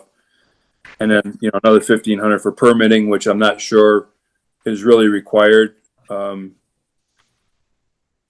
talks with Chris, he kind of said, just get us a design and we'll get you a permit. I doubt it's going to be $1,500. So this is probably a little overinflated just to cover a lot of bases, but I don't think that a lot of it's going to be necessary. But, I think that, for these projects, we'll probably have to discuss this in detail at budget time and to see what we want to go with. And, I don't know if there's any funding for the design for the sidewalk, but hopefully once we got the sidewalk design extension, we could get some money maybe to help build it. There's quite a bit of money out there for, bicycle and sidewalk and pedestrian stuff. Yeah. So I'm hoping that when we get some solid numbers, a solid design and some solid numbers from Robert, I can start to scratch around and see if I can find some PED money somewhere. If it doesn't fully pay for it, we may offset some. Have to see where we land. So that took care of the 2 projects in town from our meeting. The beginning of the meeting, we discussed the north end sidewalk, and Stephanie was here. We have a proposal from Stantec for the work. Their price on that is $116,154, and that's the original design work for this, and that does come in under budget. And it would be the recommendation of the sidewalk committee that we move forward with that proposal from Stantec. There is a state contract that Mary has that's looks like 100 pages of fun and games. I'm guessing that we'll have to send that out to have Kevin peruse that and just make sure it's all, the information we got from Stephanie is the state doesn't really waver much on that and what it is, so that's kind of what it is. And I'm good with signing it tonight. I'd be okay with signing it, but There's nothing Kevin can look at that and say whatever he wants, but there's nothing that can be changed in that document, period, or if we want our this, grant. if we want the grant. So It's up to the rest of you. Yeah. So, Is that a proposal? that a motion? So move. Second. Motion's made and seconded to approve the contract with consultant Stantec. And this For is for the the- design phase of no, JP sidewalk. JP sidewalk. And it's a V-Trans contract that brings Stantec and us together. And our match is 10%? I think it's, Do we pay a little bit on each? yes. Each Oh, phase? okay. So the last meeting, we approved a payment to Stephanie, and then you have in there, which I'll get to, a reimbursement request to sign to go to the state where we get most of that back. So Okay. if we do this, we're gonna do this in stages. This contract says draft because they wanted you to look at it to see if you're okay with it, and then it'll go to Stantec and they'll say yes, and then it'll come back to us to sign the final copy, but that does not necessarily take very long. So if your approval to sign it could say, when we get it back, then when I get it, Okay. Eric can come in and sign it, we can move faster. So That makes sense. does your motion include Signing on Stantec's approval? having That's it. someone sign on the town's behalf? Just one? This does. Yeah. One signature line? Okay. You can have the honor. The chair to sign. So that's the motion. Discussion. If we send it to Kevin, it's gonna be 4 months before we get that thing back, and it's just gonna distract him from the other work that he needs to be doing for us. If Well, it's a that- document we can't change, then there's nothing. This is a 6 or 7 year. We're trying to beat the odds, Dave. Yeah. You know me. Yeah, I know. Shall be completed on or before December 31st, 2029. So yes, we're gonna be at this for a while. Yeah. Yeah. And I said, Stephanie laughed when I said that. I said, we're here to beat this 6-year Yeah. thing. That's So- what I think, actually, not with you. Motion's been made and She just seconded laughed at me, to too. approve the contract agreement with the consultant, Stantec Consulting. And to have the chair sign on behalf of the select board. Any further discussion? If not, all in favor, please say aye. Aye. Aye. Anyone opposed? Motion carries. I'm signing. Well, I'm gonna sign the draft. That's fine. And then you can have me sign the real When thing. the real one comes back. Because they're gonna look at it and then they're gonna say, okay, we can't change it, so we approve it. Yeah, it's kind of, and Stantec already signed up to be the, whatever they call it for these projects. Now, So the they're other aware of two what they're things signing. from Otter Creek Engineering, do you have any proposal on those? Or do we, have you guys looked at them? What are your thoughts, Dave? I mean, I think the Simons Avenue thing, I don't know that we're gonna get a better price. I don't know that we're gonna get it done any quicker or cheaper. And I think that solves a problem that is never gonna go away if we don't do this. And the Chesana Drive piece is something that you guys were looking to do to get that connected as soon as possible. I don't think his price is outrageous. And like I said, he's gonna provide a couple options. You guys pick which one you like, and he'll do a final design on it, and we'll see if we can find some money and make this thing run. This is normally the type of thing that we use carryover money for. Yeah. I mean, we have an engineering, I think there's an engineering line in your budget, Dave. There is. So if we spend it, then we'll make the difference up out of the carryover money. Historically, the carryover we like to spend on improving our infrastructure. Right. It's And a this good is- place to do it. This is something that will definitely improve 2 areas on separate sides of town. So, Chisana Drive sidewalk design was that the 20,000? Yeah. And the Simons Avenue design for reconfiguration is 23,000. And one signature blank on each. What's your pleasure? I haven't heard any I'll motion. move that we accept both proposals from Otter Creek Engineering for the two projects. Which is a preferred vendor for the town. Is a preferred vendor, and we did reach out to another preferred vendor in town, and they declined the Okay. opportunity to work on it. Second. And are the funds to come from the engineering line Yes, Okay. in the highway budget. in the highway budget? Discussion. Matt? I guess I feel better knowing that there's funds, particularly in carryover to pay for these, but I guess I don't fully understand the Chisana piece of it myself. I'm not sure what this really gets us. So, Building a sidewalk there. so the idea with the sidewalk to start with is to allow the kids to go from the school to the shared use path at Northwood. So we have the sidewalk that Dave just did from front of the school to Chisana, which is a road to nowhere. Because the idea was to keep the kids out of the road. So now they're going to walk up to Chisana, and then the only way to get to the shared use path down at the corner is to walk up the road. So we've just built the sidewalk to nowhere. Well, you built it to Chisana, which is a pretty quiet street, isn't it? I mean, Those are the ones that probably will bite you. And I think for the safety of the kids, I think we should pursue, I've questioned this, right, for the whole 8 years I've been here, is that we're building a sidewalk to nowhere that goes nowhere because they're still walking in the road. It really And a goes lot- nowhere because we and a lot of- can't a get lot it of- up around the corner. A lot of this started before I got here, but the way I understand it, the original intent was to be part of that. I'm not sure what they call it, but it's like the Killington to Fairhaven bike route thing. So, we've made our connections from Northwood to Route 7.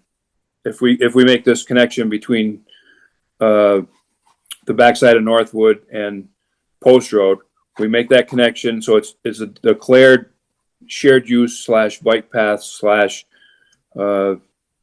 whatever it's gone by these days. And I believe that there is a proposed recreation path going from Killington to Fairhaven, if I'm not mistaken. And this is, without this piece, this doesn't link those things together. We need to link the backside of Northwood to Post Road to get people eventually down to Pinewood Park and on from there. It's the Velemont Trail. That's the name of it. Okay, Velemont. And So if we, without this Chisana piece, we can't be part of that trail package. like, in what sense are we not? I mean, bikers are going to ride on Chisana Drive. Not, it's also walking. Yeah, but I think they're trying to list it as a complete, quote unquote, complete streets kind of thing, where it's a continuous path from wherever to Fairhaven to wherever. I don't even know where it's going, but I think that was the original intent.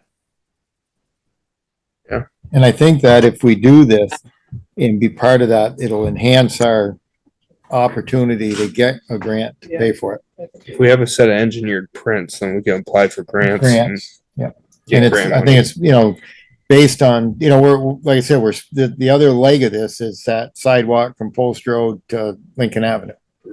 So Right. we're connecting all of these pieces together. I mean, even if we don't end up building something all the way down Chisana, we still got to figure out that transition to get up around the corner. Yes. Because our new sidewalk ends at a driveway. Yeah. And now they either have to go out in the road or across somebody's lawn in order to get up to Chisana. Yeah. And this engineering will at least give us a scope as to how to make that happen. Whether we just bring it up to the top of that hill and they walk on the road after that can be determined.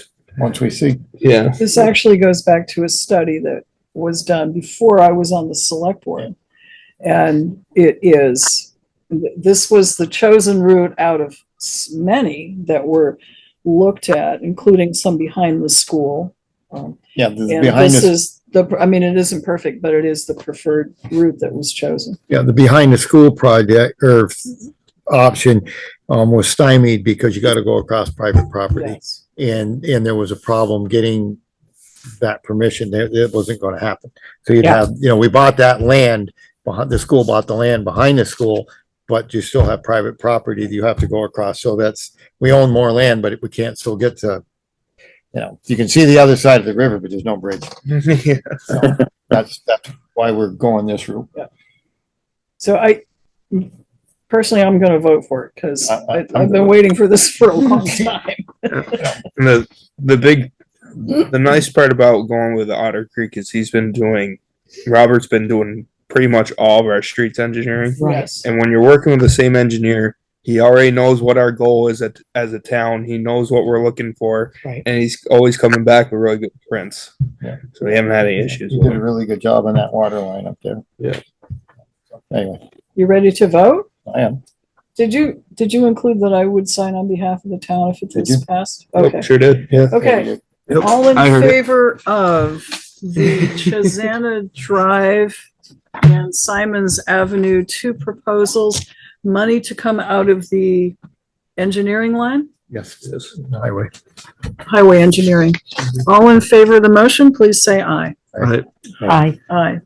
Motion carries. I do believe that concludes the highway portion of our discussion. We just did this Did we say on the earlier one where the money was coming from? for, As Kari will ask. Or JP sidewalk? Yeah, for do the- we, yes, for the do we match? have?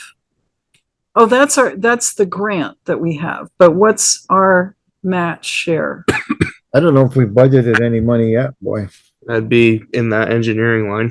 Yeah, That'd be that same engineering line. Okay, we're gonna have to look at that going forward, where our match for that is coming from. If we have to put some in Dave's budget to cover our costs.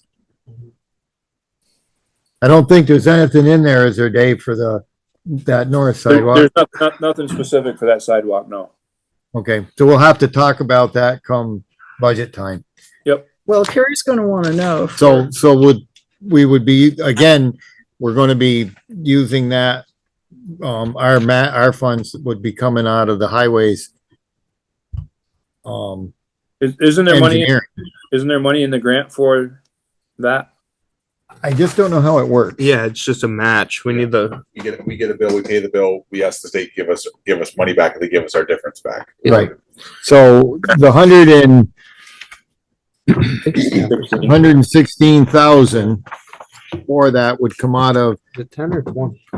the highway engineering. And then if it's a 10% match, we're gonna get all but about 11,000 back. Yeah. Now we'll go back into that line to flush that out. Right, so basically your line is gonna be wicked overdrawn and then it'll come back in Right, 20%. So we're gonna be paying about 156. 22. What? The grant's for like 751, so our match is like 156. Total. Right, but out of this 116 is a portion of the 700 and something. Yes, this is part of those that grant budget. So was the grant for 600 and something and then our amounts to 100 on top? Yeah. So we have to come up, over the course of this, we gotta come up with 100 and Over like 5 or 6. over 5 years, Yeah. about Well, we've got 20,000. an immediate bill that we've just agreed to pay, so.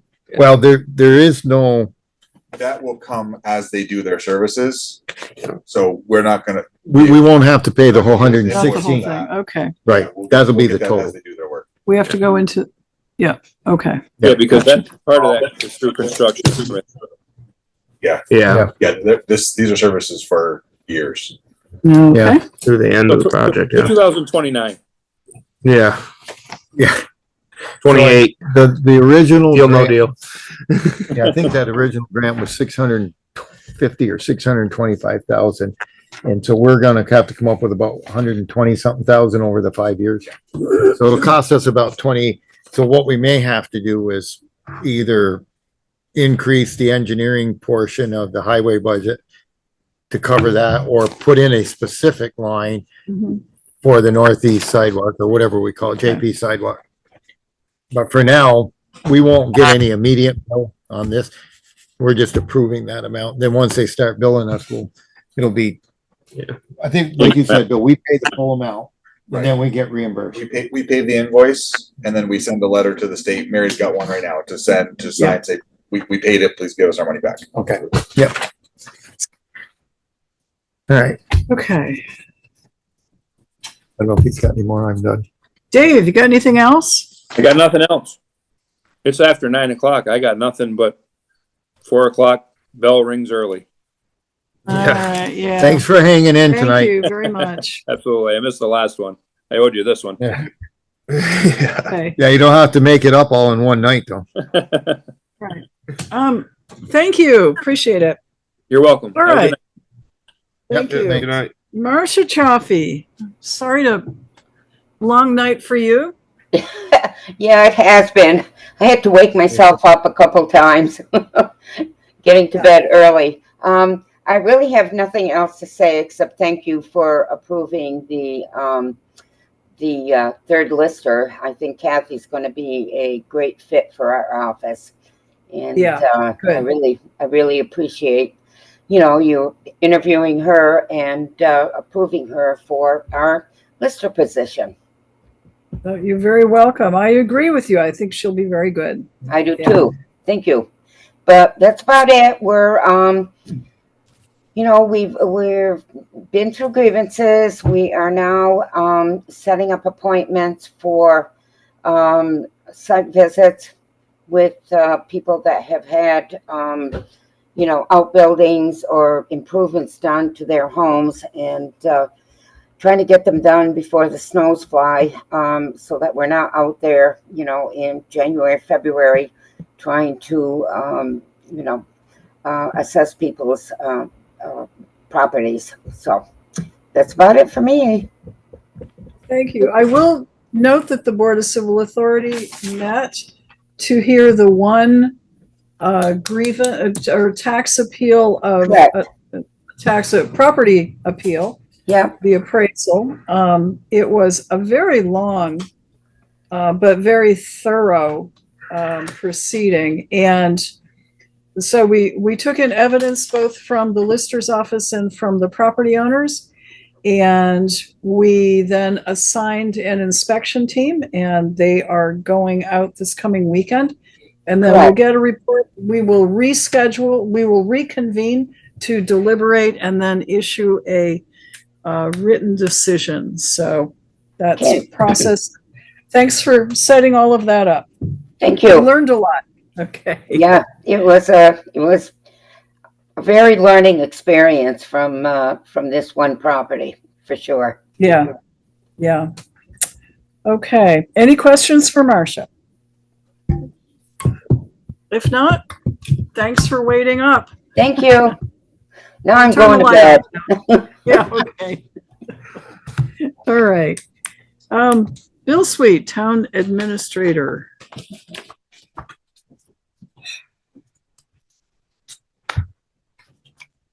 Last, but unfortunately not least. Hi, all. Okay, so with a few things left, you have in your packets the information from the State of Vermont 250th anniversary resolution. That just come in right before the last meeting, so we postponed it to this one. We labeled that as B. They're essentially asking us to either set up a commission or a liaison of diverse citizens or an individual to work with the Vermont 250th Anniversary Commission on any or all activities. So we don't have to, we have to eventually name the committee or the liaison, but we don't have to do it tonight. All we have to do is pass the resolution. This is totally cool. I love history. So I think, and frankly, if Barbara were on, I think she'd be reporting that we've made some progress on a hurdle of the pocket park. So maybe we could tie all of that in because that's an incredibly historic area. Anyway, that aside, what's your pleasure on the Vermont 250th anniversary resolution? Move we adopt. Second. Motion's been made and seconded to adopt. Not sure who the poor soul's gonna be, but not it. When are we, Planning Commission's a great. when are we group to- supposed to do that? 'Cause it makes, the way it's worded makes it sound like we already did it, but obviously we're not. Oh, this 12th day of Yeah, August? I've got to change the date. We should probably change that. We're doing it by the deadline, which is, Soon. yeah, we wanted us to do it by, I mean, I suppose we can always add more people as long as we have somebody who's. a Sure. liaison. I think they just want a contact person and they will add us to the list of towns that have this, We can determine who wants to be the victims. right? I might be interested. Kind of neat history. Yeah. Yeah. There was this little period of time when we were an independent state, a country. Gotcha. That's not As mentioned in I've- here. As I've said, I love to tell people from Texas that because it really gets their knickers in a twist. They think they're the only ones, but. Okay. Thank you. Motion's been made and seconded. All in favor, please say aye. All right. Aye. Anyone opposed? Okay, so we all need to sign this. While you're doing that, the Planning Commission did discuss the hazardous waste storage public comment Oh, yes. information and is not recommending any action that needs to be taken. Right, we had received communication from Vermont Department of Environmental Conservation that a hazardous waste storage facility permit was being sought by Green Mountain Power. Is that who it was? Yes. Yeah, and it's in the city, so It is. we get notice because we're an adjoining property owner. Our planning commission is not recommending that we do anything with it. So do we receive this for the record and that's it? Okay. Folks okay with that? Yep. There we go. Perfect. Based upon the building committee meeting, you have the contracts for those vendors that they were recommending. So we discussed the prices. It's the first time we got quite a few prices on fuel and propane and even a price on diesel fuel.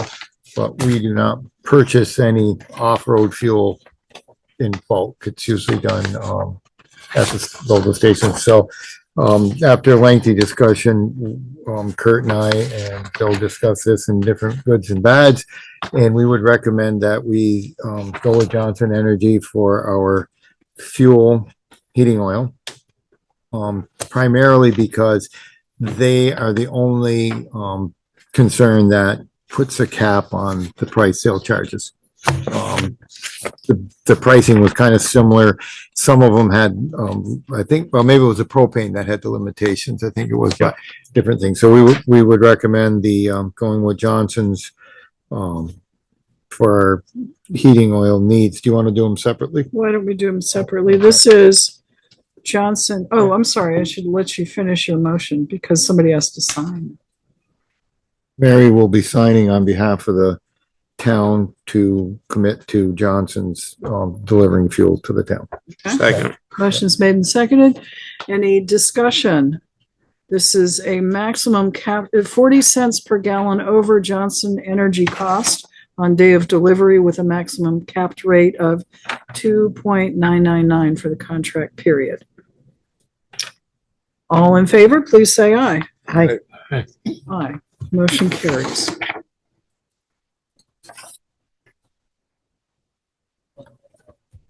Then we, excuse me, discussed the purchase of No, it's just me. fuel, It's fine. or propane, and we had a number of different concerns. Irving's, Suburban Propane, and Procter Gas, and the committee would recommend that we, go with Procter Gas. One of the companies, they had like a 1,600 gallon limit or maximum or something. I'm not sure just exact details. I believe the two tanks at the new public safety building are 1,000 gallons each, and they would exceed the maximum for that. So they were only going to secure the price for 1,600 gallons. Right. So when I did follow up with him afterwards, I said, and that was a real concern. He said, well, that was based upon what you used in the past. Is right, but we have a whole building we're adding to this. He's like, noted. Yeah. You know, and it's a little concerning when they limit the amount of fuel that you can buy at a given price. That bothers me. Especially propane, because it's all a volume game. The more you buy, the cheaper it is. Right. So why they're capping you at gallons is weird. So we would recommend that we go with Procter Gas for our propane needs. This is right, fixed price of 1.799 per gallon. Yep. And there's no limit on the gallons. Yep. Chair to sign. Chair to sign. Yeah. There are two things to sign. One is the contract, and the other one is that they can make. They need to go and do a leak test of the building that they're going to be putting it in. So yeah, that second one gives them permission to go and do that. So noted. So did somebody make a motion? New customer information. Second. Motion's made and seconded. that's the one. The second page of that is what they need to sign. But that's because we're setting up a new address.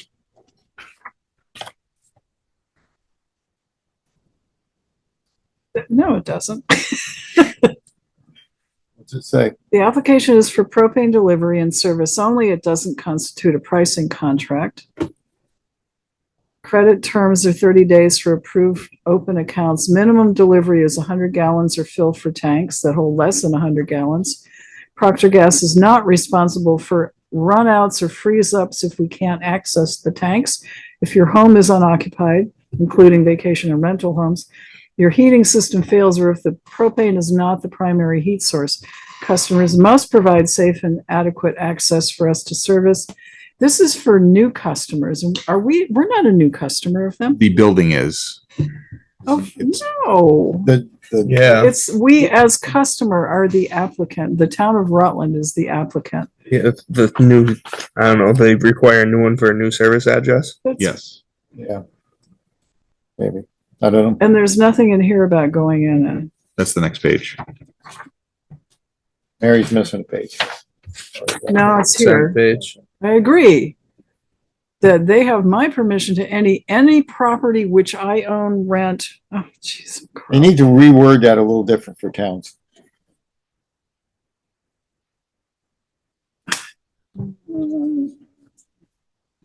Town. No, they can't come on my property, although I do business with them. I mean, They're coming anyway. So we need to tell them they need a municipal contract that refers to public buildings. I don't know how much municipal stuff they do. Yeah, well, they need a little education. Sorry, everybody needs to learn something. new every okay, day.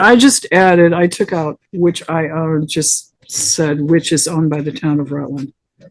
Okay, speak, it's the lawyer thing. Okay, motion's been made and seconded. All in favor? Aye. All right. So Aye. that price is $1.17, $1.19, 1.799. 1.7. So Yeah. just so you know, residential delivered to my home is 3 something. Ooh, okay. So that's a pretty good price. Good Does anybody want to co-sign with me? Yeah. Because it's our home. Yeah, love to. I really wish that we could. I'm not going to give Procter Gas information regarding my employment. I No, don't care. no, what I filled out is all they need. So All right. all set. It's just Thank you. generic paperwork. Some lawyer did it, right? Probably. Yeah, exactly. The last thing in your kind. the last thing in your packet, what we talked about earlier, are the letters from the city that they're sending to their commercial and large residential property owners. They're meeting with them tomorrow morning to talk about what the upcoming plans for them may be, but they want to let us know that they're doing that in case anybody wanted to tag along and listen in. That's nice of them. Well, it's nice of them. Kevin Blond, he likes us. It's okay. Oh, Kevin, yeah. All right. That should do it for what's in the packet. Rest of the things.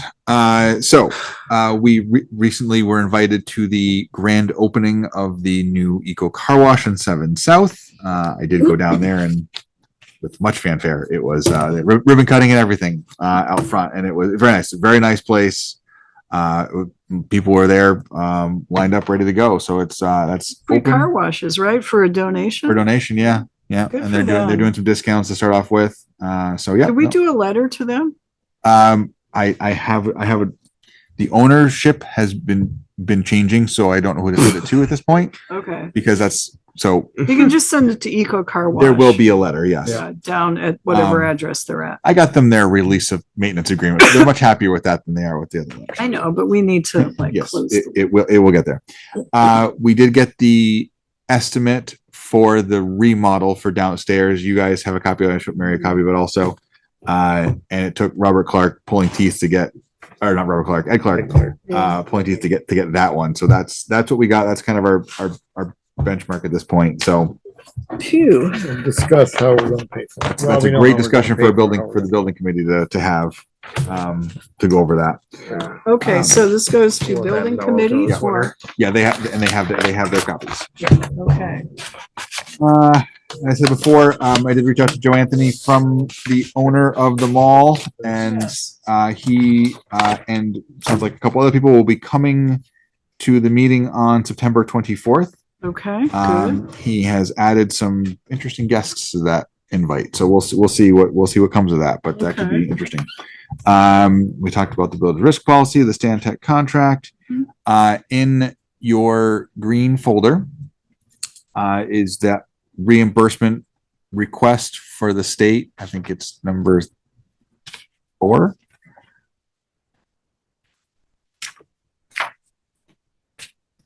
Oh, we just signed the wrong resolution, but I don't care. We signed a perfectly good one. That's okay. Okay, number 4. Yep. Reviewed the employees closed in. What is this for? That's for the work that Stephanie's done for us so far. So Okay. on the front page there, it gives a very short little math. Stephanie Burke, municipal project manager. Start design work. We Yep. bill the state, they pay us, deduct our portion.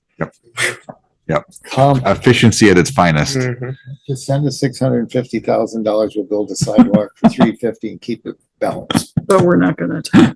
Build a sidewalk for $175. Okay, she's requesting reimbursement for $1,101.28. Requesting it for us. Yes, we've paid her, and this will come back to us. Right, okay. Yes. Do we need to sign? Yes, that she needs to sign that front I need page. to sign approving. Yes. So if The you guys request. would say, Make a motion that Mary can sign on behalf of the board. Second. motion's made and seconded, any discussion? Do you want to finish your sentence? No, let's call. Aye. All in favor? Thank you very much. Yes. We're in now, Mary. You know, there's no going back. there's no going back. Got that. On your desks, you have from Suburban Propane an invitation for a event for the community cupboard on September 10th. Details are in that message on your desk if you would like to attend. Okay, thank you very much. I got another request from the group doing the national opioid settlement about our thing. We do have the option to reply to them to allocate our funds to one of the other recipients on the list if we so choose. Right. Would we like to do that rather than Yes, keeping I these think we coming? would. I think we decided it was like under $2,000. It's $1,000. It is, It's like it's $1,000. $1,000. How about, No, we can't. how about, Can't use your nice project try, data. it's very restricted, but Rutland It is. City is getting, Or like 100,000. okay, Good, so, give it to them. Yeah. yeah, There you go. let's give it to them. Okay. Remind them every time we fill our air tanks. We will. Yeah. We Good will. point. Okay. So So wait. Motion to give our opioid our settlement settlement funds. to Rutland City, So move. our neighbor and friend. Partner. Motion's been made and seconded. All in favor, please say aye. Aye. Aye. Motion carries.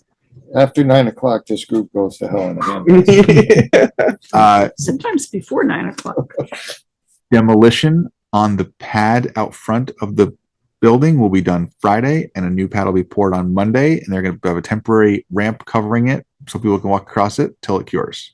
Okay. So by the time the next board meeting comes Can we around, skirt the tree a little bit more? no, this is just the cement No, out front. just- Oh, just, not just sidewalk. right here. Okay. Billy's been trying to get that done Oh since my he's God. been in that job. I know. And we're coming in, I know. we're even coming in under. Amazing. Yeah, so this is good. Tomorrow morning, the Stephanie's going to be here, along with Marty and myself. We're going to be doing the work to start the local hazard mitigation plan update. So that starts bright and early tomorrow morning. So I'll give Stephanie that information. She'll be very happy to have that. And then, right with that meeting ending, Marty and I are going to leave here go over to GMP for a Chittenden Dam emergency meeting. So, yeah, we have a lot of stuff to do tomorrow that won't be meeting minutes, unfortunately. So, there are a couple of thank you cards, I believe, in that folder. One or two? One or two? One, I Okay. think. Yeah, one. This is from Charles Woods III, Rutland High School senior, class of 2024. Thank you very much for the scholarship. I'm going to Stetson University in DeLand, Florida. I will do my very best. Best working toward a degree in business. I really appreciate your help and support. Thank you sincerely. Okay, that was very nice. It was. That goes up on our Yes, it will. bulletin board. And actually, I was looking at a project list, and there's quite a few things that are all simultaneously underway. So that's a good one. And Would you shoot an email, please, to Dr. on the Memorial Monument? Town Hall Monument? Yep, that group does email around. They Okay, haven't recently, but I'll ask. haven't, but just a reminder that we're going to start building a budget, and if they want us to include anything in it for them, we Okay. need to hear from them soon. Soon. Yep. Yep. Town Hall will be closed Monday for Labor Day. Oh, yeah. So we won't be here. That is everything I have. That little thing there, Bill, we talked about from the building committee is that when we do budgets, because of the number of generators, we need to Yes. add a Generator fuel. fuel line to our emergency management priority portion. Yep. Makes So we've been just taking the fuel out of that because all of the generators, because they're backup power, come out of the emergency management. So something Yeah, like that. they're all under one budget thing. line, but and that's I think we talked about that's where we will pay for the initial fill from. Yeah, I think that'll be the plan like that. So 600 gallons of fuel up there. Johnson's will be delivering at 40 cents because the generator will take the same fuel as the furnaces. So it'll be, and they've been doing the one at the school and they've been filling. They've been doing all of them. Yeah. So we can just add that in there because that'll be there. And their contract for next year will include that generator as well. So they've got all specs on it, so they know what it is. And then I think that's mostly. I did have one real quick thing for building committee. I received an email a couple of days ago from Vermont government. Historic preservation grant applications are now available. These are the folks who give some money for restoration of historic buildings like this one. Maximum is $20,000 and it's available to nonprofits such as municipalities, and includes restoration and repair of roofs, structural elements, foundations, windows, towers and steeples, and other important components of the historic building. I don't know if it could apply to our renovations downstairs, but. I wonder if we can fix that. Foundation. Fix the exit out there. Yeah. Maybe. So it's about 20,000, 30,000 worth of work. and our match Can you is break that down? I don't still, I mean, We could inquire. Yeah, we'll if you can ask. absolutely. Like one little section that we could Yeah. separate And, out. deadline, Monday, October 7th. So we have a little time to, we've actually got some Good. stuff. and That it was might soon. be- Maybe, So- I don't know, because that may be for that other exit. That exit, Yeah. we could get The that redone. steeple. Churches are eligible. Hey, don't be stealing our money over here. You should. So I'm gonna stick this information right in the green folder, so you Okay. have it. Perfect. I big folder now. We got Okay. Bill. We gotta apply before the church. I guess does. so. We got it. Now we Is there only 20,000 available or it's a maximum of 20? 20,000 per grant. Oh, Yeah, There's yeah. only 20 to divvy up. Yeah. Day of the mammoth or I something. know, that's exactly right. Yeah. That's all I got. Okay. Anybody else have anything? Move to adjourn. Motion's been made, Second. seconded. All in favor of adjourning, please say aye. Aye. Aye.